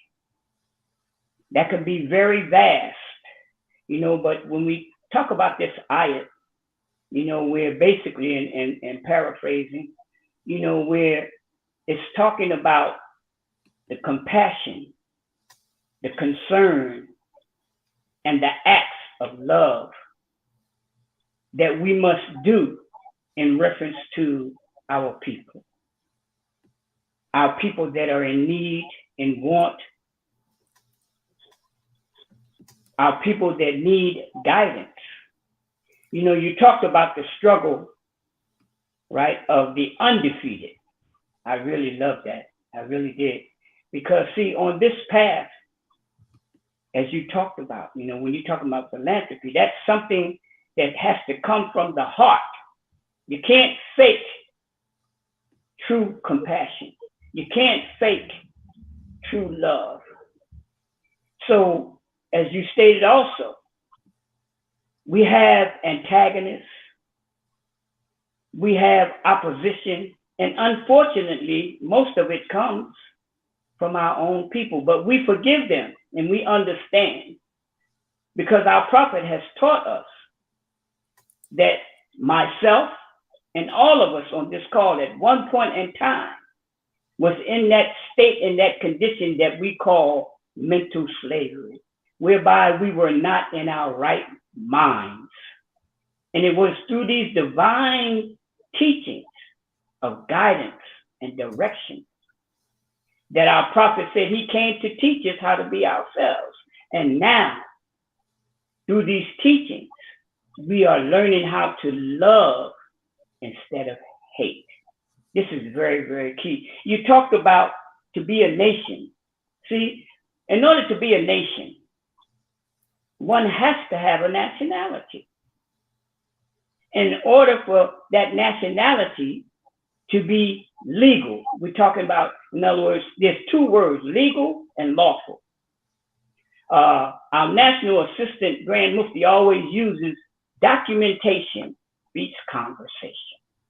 So to be a nation, we have to be a nation state, documented. We're talking about paperwork here, not so much that we need their authorization, but we're talking about keeping things in line with law, and law governs all events. We cannot be a nation with our nationality without our own national government. Now, this too is a part of philanthropy, because this is the most compassionate and loving activity that we can bring to our people, because this is the act of love that will allow us as a people to be free, to be under our own status and jurisdiction, taking us out of the authority and power of a nation of people in their government that do not, never have, and never will have our best interests at their concern. And moving on, family. You talk about the neo-colonialism. Oh, man. See, neo-colonialism, this is another medical act or terminology, which we call the Stockholm Syndrome. This is a condition of the mind or the state of being whereby those that have been enslaved and indoctrinated after 400 plus years begin to take on and imitate the characters, the personalities, and the activities of their former slave masters. Like you said, we have amongst our own people those that act exactly like that, which, you know, we call them house, that word house niggas, you know what I mean, or, you know, Uncle Toms, or whatever you want to call them, turncoats, two-faced, you know. And again, we understand we're not here to condemn. We're here to restore. We're here to revive. We're here to bring salvation to our people. Philanthropic duty and responsibility. This is one of the most greatest acts of philanthropy that we can offer. Yes, we need to go out, like it says, when my brother is hungry, because I've been homeless, like the former Moor said, and I understand what it's like when you are in need of a pair of socks, when you are in need of a toothbrush, when you are in need to be able to wash your behind, and you can't go anywhere because everybody has put a stereotype and a stigmatism upon you. And it is only those people who have that philanthropic love that come out into the highways and the byways to offer those things. What we are saying to my listening audience, we, the Moorish American nation, we are those people today. We are offering our love in the highest degree, in whatever way, shape, or form that we can aid and assist you, our people. We love you, and we have what it takes to free ourselves. Our prophet, Noble Ali, brought us everything. And the main thing that he brought us was the freeing of our minds. You know, our National Assistant Grand Sheik and trying to end here. Everything that he talked about deals with what we call thought processing, thinking. Everything begins with the thought. And I say it over and over again, and my Moorish can know. The scripture says, as a man, woman, or child thinks in their mind, so shall it be. It says, be not conformed to the things of this world, but be ye transformed by the renewing of our minds. We represent that transformation, family, because we ourselves have been transformed from that old world, this world, or let's make it plain, the Europeanized mindset, culture, and way of living. And now we're bringing to our people our own way of thinking, our divine way of thinking. And this is our philanthropic duty. We love you dearly, and we would implore, right, and encourage you to keep coming. Visit our website at www.moorishamericangovernment.land and become a part. Just call in and listen. Just call in and listen, family. You got nothing to lose but an effort. And we guarantee, if you have an open heart and an open mind, this truth, as it says, the truth will make you free. It has set us all free, as it has set us free from the indoctrination and acculturation of 400 plus years of being under the rulership of a government and a nation of people that don't have anything good intended for us. Grand demonstration, grand man. And the last thing, desensitize. This is the last, everything that the brothers talked about.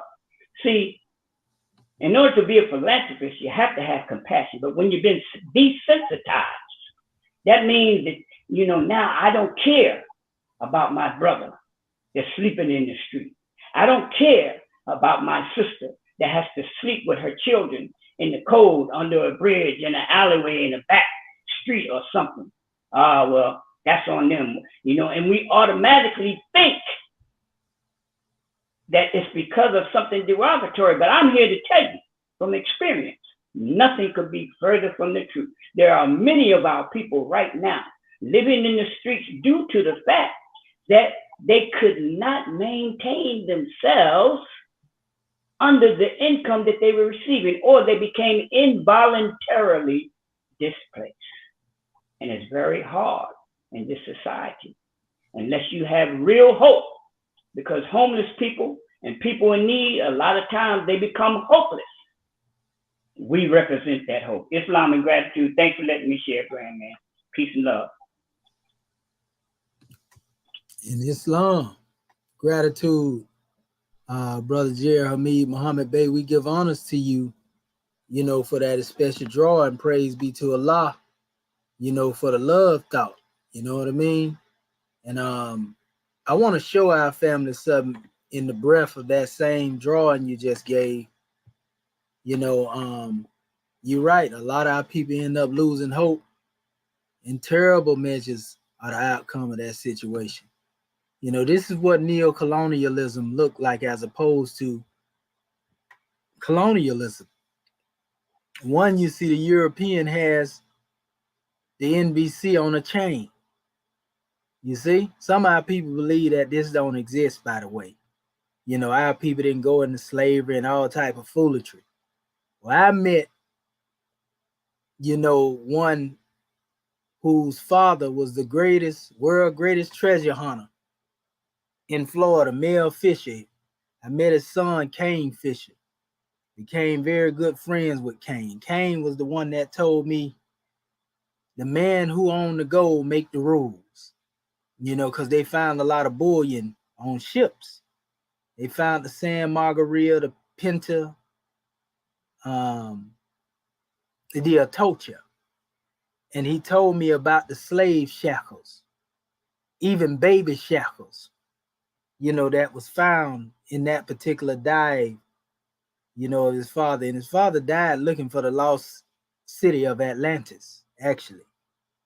But proof is right there in those shackles. For those who don't believe, some of our people were brought over here, though we know some were already here. Neo-colonialism. And by the time somebody else came here, there was already a new master by the time our people came over here during the time of slavery. Land had already, basically been pillaged. But if you notice neo-colonialism, you see that one has a fold in their hand and it says Afrocentrism. And he has his own self that actually has him on the chain. So we would say, what in the world is going on here? That's neo-colonialism. That's a bad situation. That's how we look when we strive against that which is of our own. Okay, so let me open up the floor to our Moorish kin. Is there any other Moor who would like to come forth and give their portion of the understanding? Islamism. We see our National Grand Mufti. We're going to let him in too once we get down to the end. We'll have one of our Moorish stand now. All right, Sister Dendra, you got it. Islam. Dr. Dendra Nia Kurtabe. First, let me rise and give praises to our great God Allah. I give honors to our holy prophet, Noble Drew Ali. I give honors to Act One. I give honors to all my government officials, and I give honors to you, National Assistant Grand Sheikh, for this wonderful class tonight. And your question on the floor, you talking about how, when your host was said, how can I seek pleasure for myself while others are in want? And I concur with my counsel general and the ones who spoke before me. And as I was listening, I tried to jot down just a few little things. And to keep it short, when you talking about philanthropy and basically being selfish, doing things without expecting anything in return. And I love the part when you talked about how our people sometimes seem like they're afraid to exercise self-determination. And I said sometimes our people are afraid because they are afraid of failure. They have this thing called the God man spoke before me. He called it mental. In our prophecy, we suffer from mental slavery, and our people say to themselves, "Well, what if I jump out there and do this stuff? And what if this stuff don't work? Then I'm out there up the creek without a paddle." And so our people are comfortable at where they are, and that's why they can party and do all these things, and why their sisters and brothers suffer in silence. That's why they can do it with such ease, because they're comfortable. They done got comfortable where they are. But I promise you, Moorish Ken, and those who are listening to us here, you see, when you know that this movement is not about us, this is a divine movement of the great God Allah. And I challenge you, whatever fear that you might have, come on home to your Moorish American government. Like the God man say, go to our website, www.moorishamericangovernment.land, and go and fill out that census, and come on home and let's work together as one family and see how much we can accomplish as a people working together. See how much we can accomplish, because I can assure you, no matter what, never have I seen the righteous forsaken, God's seed begging bread. So if you are afraid, get rid of the fear, because I can promise you, if God said it, that settles it. And if our prophet said it, our prophets say he brought us everything to save a nation, not take it and save yourself. He said, if you don't believe I'm a prophet, watch my prophecies. Everything he has said and prophesied has come true. So gratitude, God, man, for letting me share. I'm going to close my beat because I know we got, due to time, I know we got others that want to share. But this is a wonderful grand class, and that's my measure. Islam. In gratitude in Islam, goddess and queen. You know, that's a powerful draw. And, you know, one thing we recognize and we give honors to you. We love the drawing you brought forth in the analysis on why people act the way they act. You know, there's a thing in relation to dealing with the brain, which is CH, you know, and NO2. You know, the code is 8, 11, and 2, which relates to dopamine. It ain't strange that one use the expression dope when somebody's supposed to be doped up or they done got high on some drugs outside of the self. But dopamine in itself, you know, has to do with that which makes one feel good. So we have scientists out there who know, you know, what it is that makes one feel good. I seen a situation jump off one time in the Dismal Crips. Well, ones went to rebelling, and they went to going at staff. And I seen, you know, a European say, fellas, you know, we've got some good food for y'all in the midst of all the chaos. One knocking their heads off, so to speak. You know, one say, we got some food for y'all. You know, it's like the one looking at you like you're an animal. You know, that you're acting this way right here because you're hungry. You know, well, what about those, you know, who hunger for knowledge, wisdom, and understanding? Maybe that is the case. Maybe it's a knowledge of self that one is hungry for that cause one to act rebellious and, you know, crazy and, you know, just go off the rockers, so to speak. You know, but scientists have found a way to tap into this measure and manipulate it, you know, with certain additives and preservatives and, you know, everything it is that touches the palate of the tongue, you know, rings a certain way when it comes to the tone in the ear. You know, and all of these sciences have been used to manipulate the masses so long. It's like a Frankenstein gone mad now. And so, you know, it's a mess. You know, the one's creation is beginning to turn upon them. You know, but that's a powerful demonstration, sis. We give honors to you. All right. Any other more that would like to come forth and give their measure, exercise their fire in the love thought? Come on in here. Islam. Islam, grand man. What have you to say? Islam. I am National Secretary of the State of Indiana, Dr. Sa Natinu Hekaru El, and I rise giving perfect praises to our Father God Allah and the highest honors to our Holy Prophet El Hajj Sharif Abdul Ali, honors to our theocratic Moorish American government, and honors to all of Act One, our Grand National Seal, our Grand National Emblem, and our Grand National Flag, the Moorish flag. And honors to you, our National Assistant Grand Sheik, for this grand class. With your topic on the floor, how could I seek for pleasure for myself while others are in want? Which is a grand subject matter of grand understanding coming forth from our Moorish kin. And gratitude to all of you who have spoken before me. Gratitude to all of you who will speak after me. And I just would like to add that this measure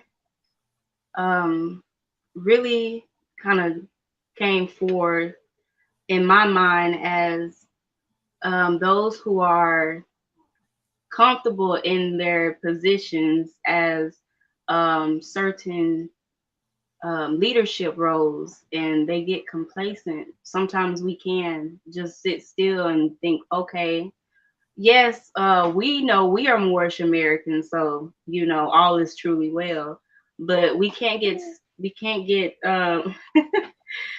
we can't get caught up in just being free from like ourselves individually, because we have a grand mission on our hands. We have a whole nation to save. So yes, we are the ones who have rose up and stand on the front lines to proclaim our nationality, to move forward and teaching our unconscious Moorish kin who they are. But we have to make sure we are doing just that as far as living accordingly to all of our acts of our divine constitution and bylaws.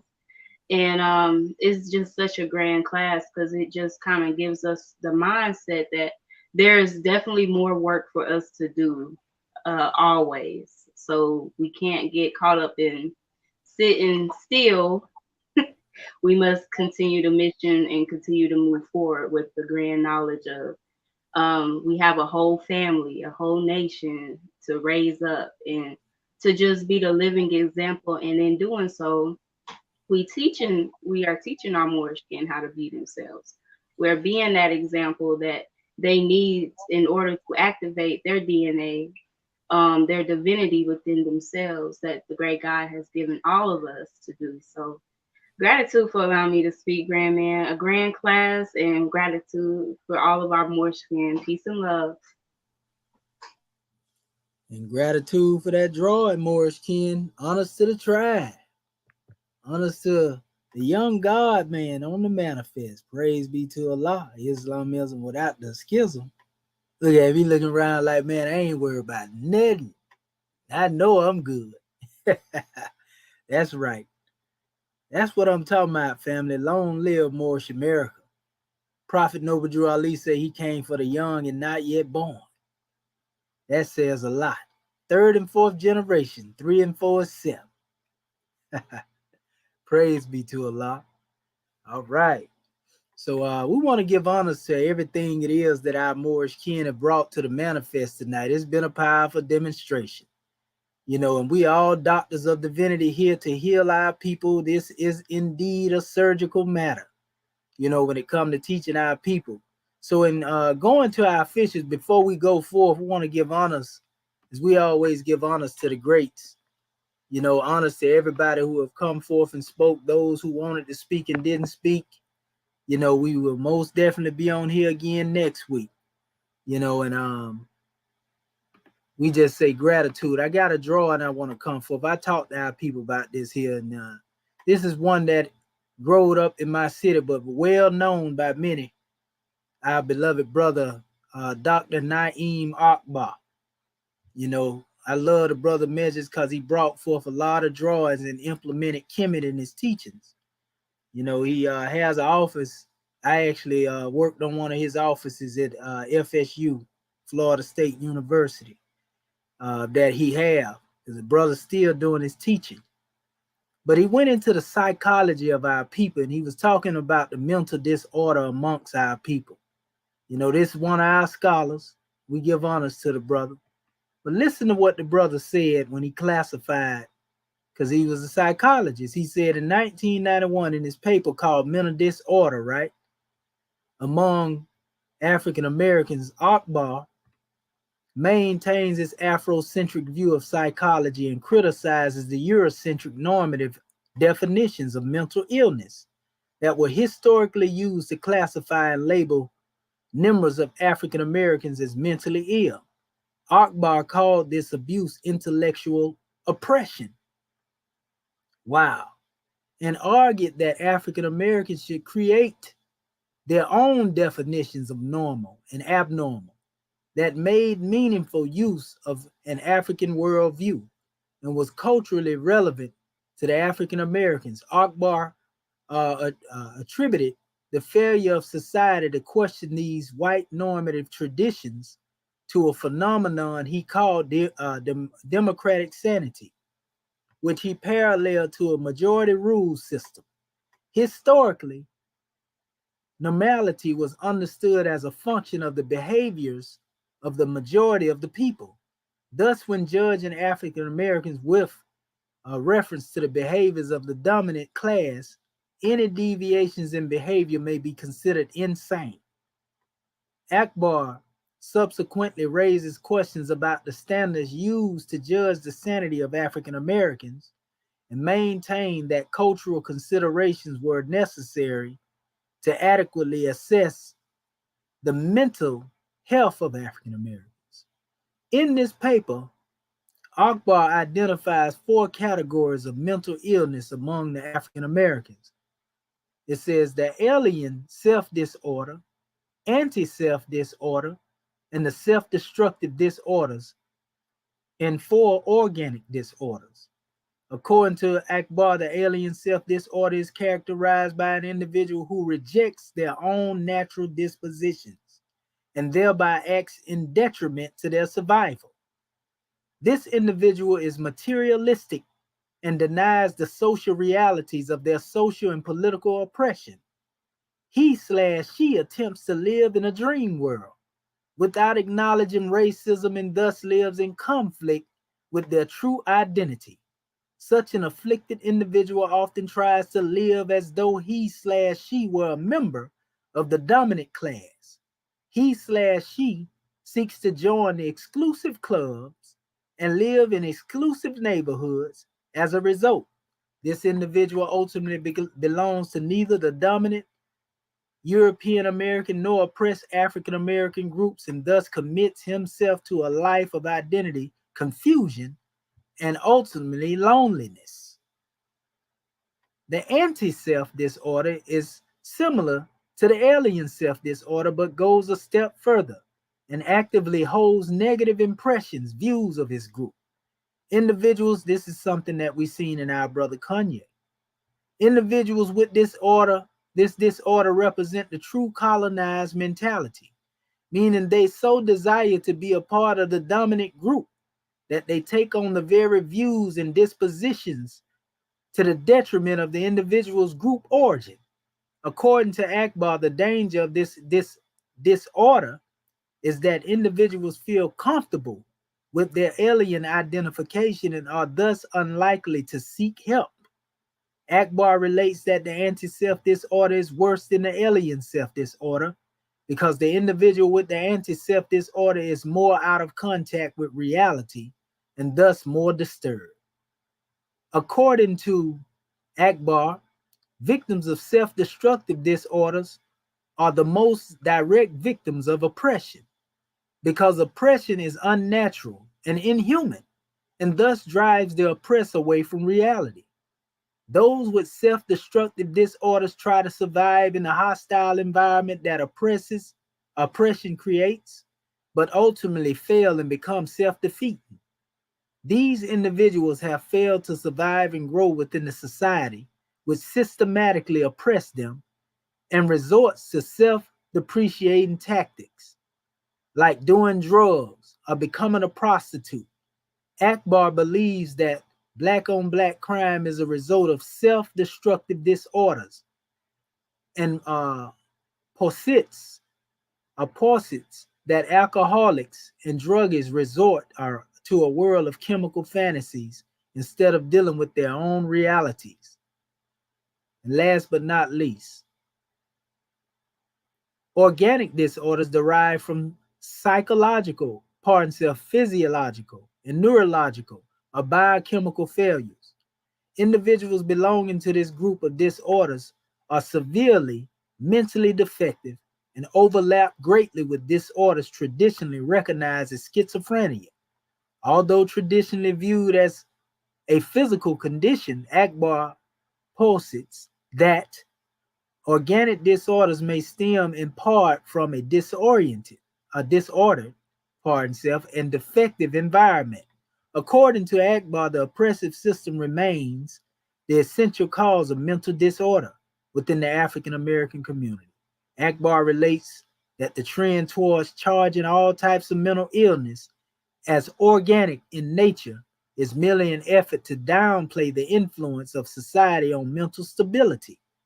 An African American practitioner must therefore consider such societal influences on mental conditions and look at the social, political, and historical context of the patient in considering diagnosis and treatment. Akbar concludes that the creation of an African American definition of Normalcy, it says, is necessary. And until such a definition is formed, African Americans remain subject to the power and authority of the dominant community. And he went into some more measures on here. One of the brother books I read, Visions of a Black Man, is brother powerful, writer in his writings. But it's good to look at the diagnosis of some of our people as opposed to looking at somebody from the outside trying to tell us what's going on with us. Because that's the problem. We've been listening to other people, the colonizer, for so long, to where we have become the colonists, like the brother Franz Fanon said in The Wretched of the Earth. Where one that has been oppressed has now become the oppressor. So we just say gratitude in Islamism for Prophet Noble Drew Ali, because he has liberated us as a nation of people, from these different forms of slavery. He said mental slavery is the only form of slavery that we suffer from now. And we classify these degrees as N, B, C, and E. And all of these things come with different degrees of unfoldment. But we just say gratitude, peace, and love to our family who came out. And at this time, we're going to go to our officials, and we'll start by calling on our beloved goddess and queen, Sister Alseta Moon El. Islam, are you there, sister?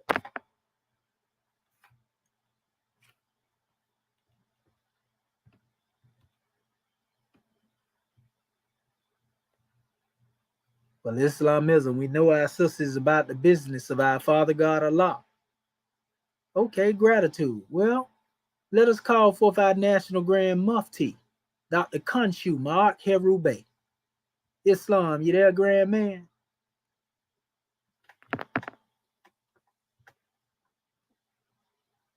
Yeah, he was there with the family. Let's see. There you go, right there. Let me add him to the stream. All right, Grand Mufti, you ready for another round? Islam. Islam, Grand Man. Gratitude. I just dropped off there. We just want to rise first and foremost, giving all thanksgiving, adoration, worship, and praise to our Father God, Allah, the great God of the universe, most beneficent and most wise. We give the highest honors that we can give to his prophet, our prophet, the last prophet in these days and in these times, Prophet Noble Drew Ali, the savior of humanity. We give honors to his forerunner, Marcus Mosiah Garvey, and we give honors to his government, our government, the Moorish American government, the government in which we live according to Act 6. We give honors to the officials of this said government, our divine ministers, swift angels, Mufti, our royal council, our secretaries. We give honors to our citizens, the Moorish Americans. We give honors to our flag, our divine constitution and bylaws, our holy Quran, our grand national seal, grand national emblem, our book of fire. We give honors to everything that is Moorish. We give a special high honors to you, National Sister Grand Sheik, Dr. Shadu Amenti and Medju Shepsuel, for bringing forth this grand Moorish perspective this evening. We give honors to all of our Moorish kin who have spoken before us, and to our Moorish kin that will speak after us. We give honors to you, angels. We continue to give honors where honors are due, and honor all true and divine prophets. And yes, we give honors to our ancestors as they have come before us, leading the way. We are them today without doubt or contradiction, because no one has the power to change man from his descent nature. So praise Allah for that. And it's definitely been a grand class, Muslim, and grand I had to come from, because it is a very important thought pattern and a choice that we have to make. Yehoshua, put the question in this way when he said, have I the strength to give my life and willing sacrifice for men? And this is what he's talking about in this ayat when he says, how can I seek for pleasure when others in need of want? This the lesson tells us that Jesus means justice. And there's a justice that comes to making sure that the people have an equality way of life, or at least the love that our Father God Allah has, set us in a mission to demonstrate to each other. And so we have to continue to look at that thought pattern when we draw with each other. How can I seek for? It's almost like he's giving that measure once on that the preacher who got robbed in his own church for all his jewels and stuff. How can you be in here preaching the message to God and flashing all these jewelries and all this high dollar demonstration when there's people out there who don't want? And this is where the lesson comes in, where they came and robbed them, because that's not the measure. You can't be out here teaching this measure of divinity and trying to heap a bunch of wealth upon yourself, because we are here to make sure that all God's children are taken care of, and doing our part in first taking care of ourselves, and then taking the excess and giving and spreading upon our Father's children. It's a lesson that we learn for those of us who may grow up with brothers and sisters. You already know when your parents come through and break off a little candy or whatever, it's got to be divided evenly. You know what I mean? Your brother gets some of this, your sister gets some of it. You make sure they all get a piece. And that is something that's instilled in us, in our culture and our people from, like I said, from childhood. That we family, and you have to share with your family. It's better to have a piece than to have nothing at all. And you should want for your family to have all to be experience that joy of at least having a piece, the quality of sharing together, over the animosity or envy or jealousy comes in when you try to keep it all to yourself. There's a saying in the street, they say if you don't feed the family, then they put you on the menu. And that's the same way with us with this divine mission. How can you try to seek wealth and then forget those people, and then you think when you get up in a position of high a massive wealth that they're gonna come there for you back? It's kind of like the Kanye demonstration. He said everything else to the side to accumulate all this wealth that he thought he had, and they showed him real quick how they shut it down. And now you want to say, well, I was here the whole time really repping for my people. No, you wasn't, because along the way you wasn't distributing none of that. You was heaping it amongst yourself. Why wait till now to form a school? You should have been forming a school way before you come to making these statements. Now they didn't shut your school down, but if you had started your school years ago, while you was accumulating that wealth, then you would have a track record of it working, and they wouldn't have been able to shut it down. People would have been like, this is a program that works. No matter what they think, they say this program worked. And so it's the same way for us as we continue to demonstrate this divinity to each other, is that we have to take the sacrifice that comes with bringing us to a better state. We may want things immediately, but we have to remember that we're setting up a situation for ourselves when we come back, because we're coming back. Man must go through all the ways of life until all lessons is learned. We the same blood, our children are us, just as I stated in my honors, that we are who our forefathers are, without a doubt of contradiction. And so we'll come back in a certain state, and wouldn't you rather have it ready or have it a better place for you to come than it not be any better because you tried to amass everything and keep everything to yourself in this one lifetime? And then then the situation never gets taken care of. So we have to look at that as a nation of people, and always remember that we have to say, who's going to make the sacrifice? If not me, then who? If not now, then when?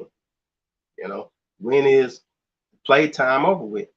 When do we step up and get to the work of securing our house or the securing the bag, as they say, which is our vast estate.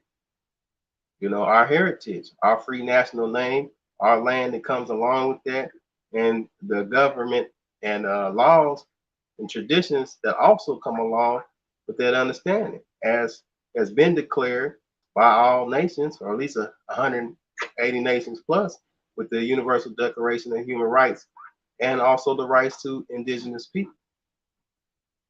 Everyone has this right, and it's time for us to take that right that we have and exercise it, to teach our own culture, to have our own medicine and way of healing, to have our own schools and holidays and traditions that are in particular to our experience, because you know, we cannot continue to hand our children to people who are not here to educate them, or whose best interest is not elevating them to the highest that's within them, but keeping them subjugated.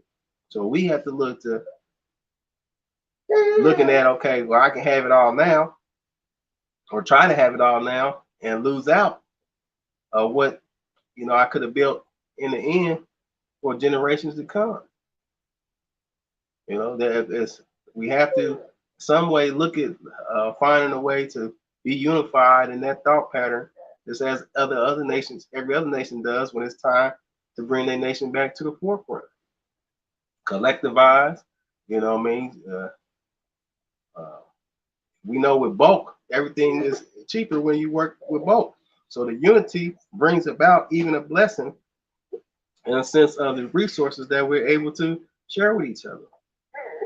So it's just been a grand class. We just want to continue to give honors to you, National Assistant Grand Sheik, for your efforts, honors to our nation, and to every sympathizer and supporter that is with us in the thought pattern that now is the time. Now is the time that we take our part in the affairs of men and women and build strong families that will once again govern a strong nation of the divine people, and continue to put forth the traditions and the school or thought pattern that will bring us to a upright and even ascended level of thinking and being, because we're not here just to merely match or mirror the other nations of the earth. We're here to do our own part. And with that, as God man said, Islam. In Islamism, grand man, we give honors to you for that grand draw, and praise be to Allah, Islamism without the schism. Well, all right. But let us call forth then our national Grand Secretary of the State, Sister Shepsut Rakat Ma'at and Pooh, Tutankhamun Bey, Islam. You there, Grand National Secretary of the State? Islam, gratitude, goddess and queen. Islam, praise Allah. Islam, Moorish can. First of all, we're rise, giving all praises to our Father God Allah, giving honor to our Prophet, Noble Ali, the last prophet in these days and times, giving honor to our Moorish American government, all of our officials, staff, Swift angels, muftis, divine ministers, most especially our Moorish kin. Giving honor to our family online, giving a special honor to our National Assistant Grand Sheik for opening up our media according to law, to Dr.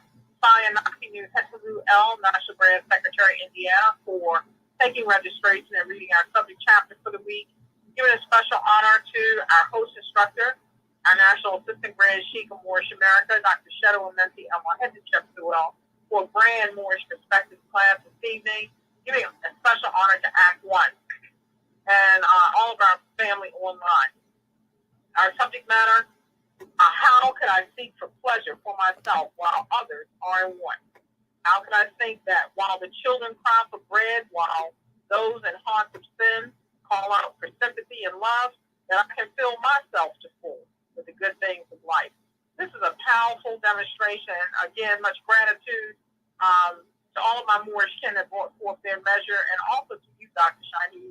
When I was listening to our class, you know, I just looking at where we are in this particular era of time, a new era of time, where here in the West, there are so many distractions and illusions that deliberately tries to take one's mind off of the study of the self. There's so many pacifiers of the mind out here, so many things that one can get into, and all of these things focus on looking outside of the self, as opposed to the master degree that our prophet brought to us, which is dealing with study of the self.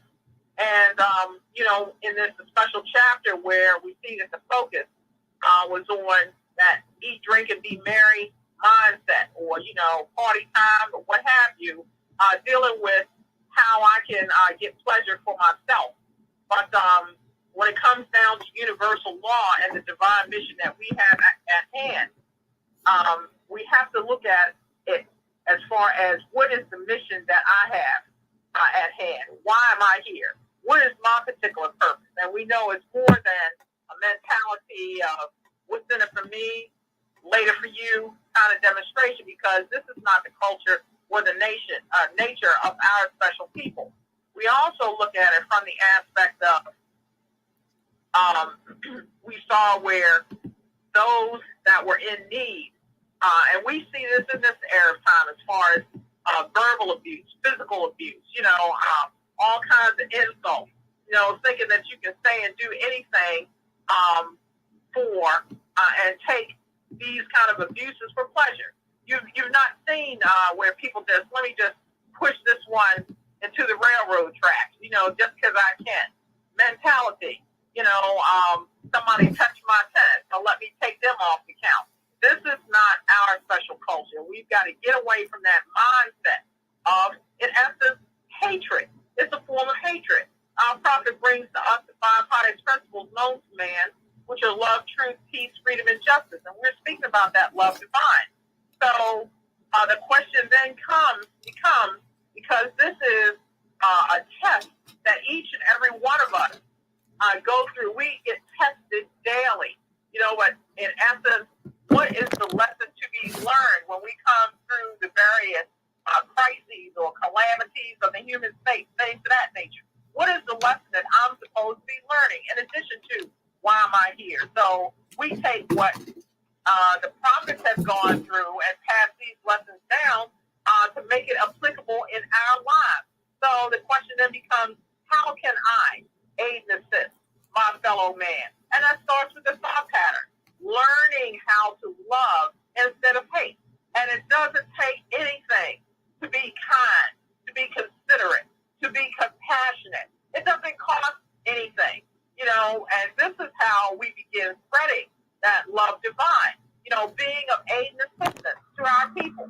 You see something that there's a need, see how you can fill that need, and this is what we're about. I come from an era in reference to if you had a big pot of greens, let's say, or what have you, and the neighbor down the street, they just lost their job, give some of that to the neighbor up the street, around the corner, that kind of demonstration. This is how we build community. This is part of what a nation is about. But again, it's not just restricted to the things that we see on a manifest level. It's dealing with our thought pattern. We've got to clean up the negative thinking, the I don't trust this, or looking at each other cockeyed, and do those when you're thinking that I'm looking at when you see your brother, you should see yourself. You want for your brother or sister what you want for yourself. So when you start demonstrating from that level and be able to see the God in each other, then you're not going to just do any old thing, or you have no bottom and try to take one off the count through negative thinking. So in changing our thought pattern and being able to have a clear conception of the work that we're called to do, recognizing that we are here to be of a benefit to humanity, to serve humanity, then this is what it's about. And this is what we teach here in our Moorish American government. We teach nationality and divine creed true, but in essence, it's about the purification of one's thought pattern, to be able to love not just those that look like you, but for all the nations of the earth. So gratitude, more, for calling me forth Much peace and love to all of my Moorish kin. And Islamism, gratitude, Grand National Secretary of State, for that grand drawing. It don't get no cleaner and purer than that. Oh, man. Want to give honors to you for that drawing. And honors to all of those who have tuned in, and came forth. We give honors to all of you as well. And we give honors to our beloved brother, Noble Brian L., who most definitely stated, our brother said, I want to come forth and take my place among the affairs of men, serve my government and my people. In Islam, brother, we look forward to you coming forth and aid and assisting, because we see that you see with clarity. We've been watching you since you tuned in, family, and reach out, to headquarters so you can get placed on our master email list. 434-676-1555. We give honors to you. Welcome home, and let the world know about your Moorish American government. We are work in progress, family. So praise be to Allah. That's what I'm talking about. Come on home, Moors. Come on home. Yes, sir. We look forward to the talents that you have to offer your people. Gratitude. All right. That's what I'm talking about. When you build it, they come, Moors. When you build it, they come. So at this time, let us call forth our national Grand Sheik, Dr. Serapis Amin Raed. Islam. Calling yourself more. Our Karen's available. Oh man, you I'm finna hurry up and kick the door open now. You wait a minute. Let me call forth the most magnanimous and sublime chairman in Moorish America ever to step on this demonstration in this new era and time. You see, our National Grand Chairman, Dr. Akin Acton, Pert M. Heru Freedom All, Tooth to Coming Bay. Islam, you there, Chairman? Oh, yeah. Islam. Oh, man. But I tell you, you ain't got no business on your job. And then we give praise to Allah and honor Prophet Noble Ali, honor to Noble Ali for bringing us everything it takes to save ourselves as a nation of people. And he didn't leave out nothing. So we want to give much honor to all those that spoke before me, those that is carrying on this, help carry on and unfold this mighty movement. And you understand much honor to our Grand National Seal and emblem, our flag. Oh man, it's just the total membership itself within the realms of being free. And this is a mighty mission. And we were looking at the chapter with how Jehoshaphat, the fourth brotherhood test. And this too, I'll let you know, this mighty mission that has been prophesied and foreseen into today. And my whole thing right now, Lord, is to it's up to our people to wake up. Wake up and get your job done, because who else is going to be you but you? Who else is going to be free that's been in captivity but you? I mean, it's not complicated. The thing about it is that you've got to put aside all those excuses of trying to find somebody else to hate, or something else to hate, or something or some place that's not in accord. No, it's no time for that. It's time now to do what free people do.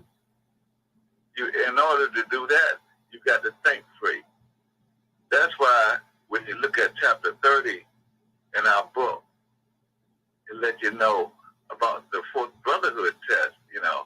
It takes the fourth degree of the Adab, when you are being yourself, then you are being an adept. This is what it takes. Can't nobody else be you but you. It's not complicated. So this is my measure that I want to, pass on. And that's what it means. Just wake the heck up. We love you. Islam. Islam. And Islamism, Chairman, we give honors to that grand commentary in that chapter. And as long as our Moorish kin getting them drawing there, they can't help but come up out of that shallow grave of assumable jurisdiction. Dr. Shaheed, if you're speaking more, we can't hear you. Muted. Okay. Unmuted. I'm just talking away, giving honors to our chairman, and they heard me on this side, and we gonna give honors to our chairman again, for the commentary. We give honors to your grand man, and also we gonna let y'all know the Book of Fire. Y'all better get it. The chairman autographing copies and everything. That is the only book that will free our people in this new era and time. And most of the leaders that y'all listening to, you love so much, they got a copy of it too, including people like Farrakhan and Obama and a couple of more of them. They all got the book. So get your copy of the Book of Fire. Call headquarters at 434-676-1555 and get 700 pages of straight fire that burn up falsehood, root and branch. And the fire is symbolic to the wisdom that came from on high. If you really want to know what it means when Moses sat before the burning bush, get the Book of Fire. And you can be God too. Islam, we love you, Moors. You can get your Quran set as well. The real adept questionnaires of Prophet Noble Drew Ali. That's going to make you, who you were born to be anyway. So we give honors to you, Grand National Chairman, for that measure. Now, at this time, let us call forth our National Grand Sheik, Dr. Serapis Amin Rael. We know Sheik coming in behind that demonstration there. Islam, you there, Sheik?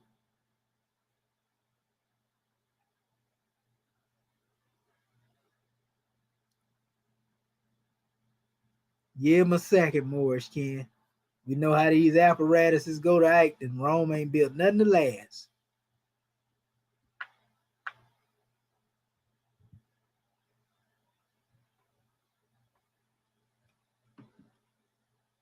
You there, Grand Sheik? If you're speaking, we can't hear you, sir.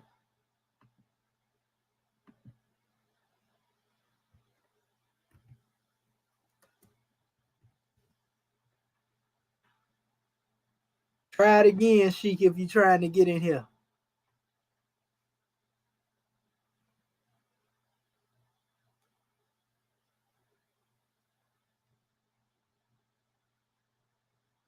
Islam, can you see our Sheik on the board, Moorish kin? That's Dr. Shaheed. He's on the board. It looks like the Grand Sheik is unmuted. Okay. And then he's muted back up again. So he might have to hang up and come back in. Okay, Islam, Sheik. When he's unmuted, we don't hear anything. All right, Grand Secretary of the State. Well, Sheik, if you're... Okay, sound, is that him? Okay, he just left off the line. He's going to try to get back in. Okay, Islam. Well, we're going to give our Sheik, a second to tune back in. And as he tuning in, we want to give honors again to our Moorish kin here, that's on the manifest, that's coming home. Because a lot of our Moorish kin is coming home as a result, of this message being brought to them. All we got to do is tell our people the truth.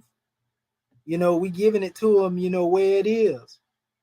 And this is one of the, when our people really wake up and come into this Moorish American government like they supposed to and begin to utilize their talents, all is well. Islam, you there, Sheik? Can you hear me now? Oh, I hear you loud and clear with divine ears. Praise Allah. This demonstration here. Praise Allah. Once again, giving high honor to our Father God Allah. The honor Brother Julie, our officials, staff, Grand Mufti, 50 Grand Mufti, our security forces, give honor to our officials and our staff. As we said, we give honor to our flag, our seals, our emblem, Constitution for which we stand, Book of Fire, Book of Ali. It's all and everything that it takes for the world to be free. And we give our lives praise and thanksgiving for this special presentation this evening. Very good commentation.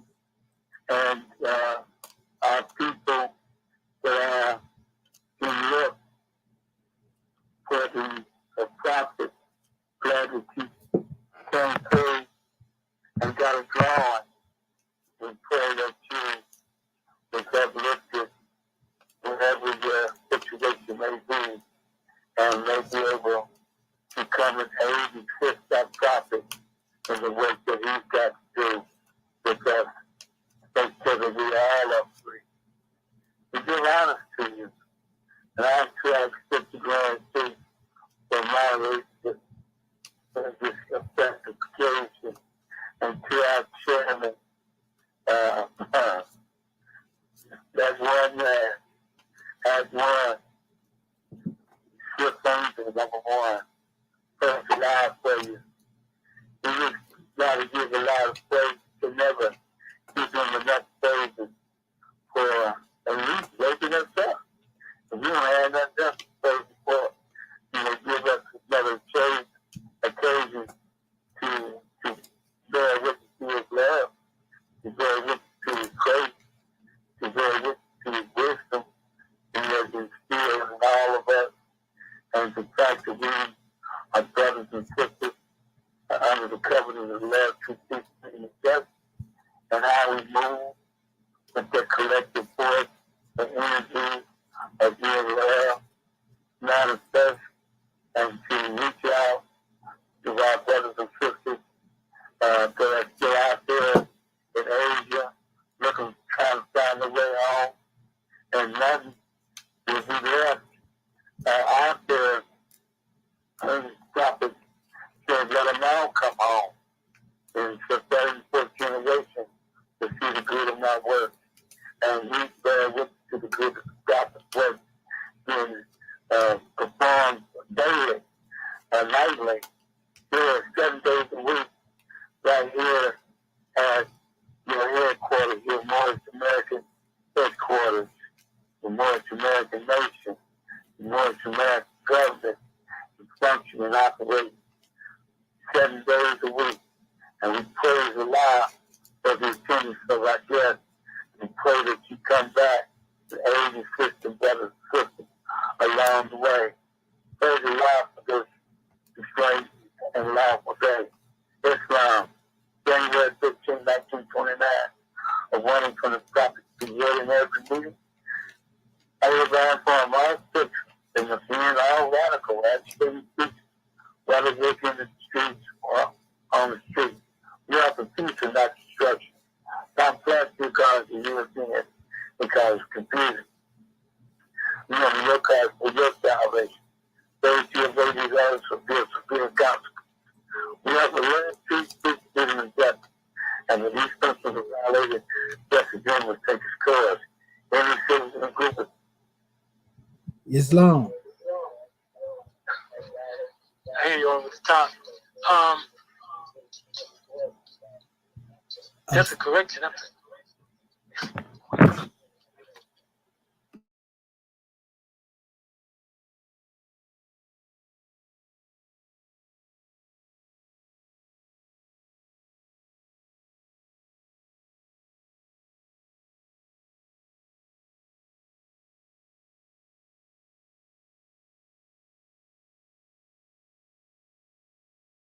Okay.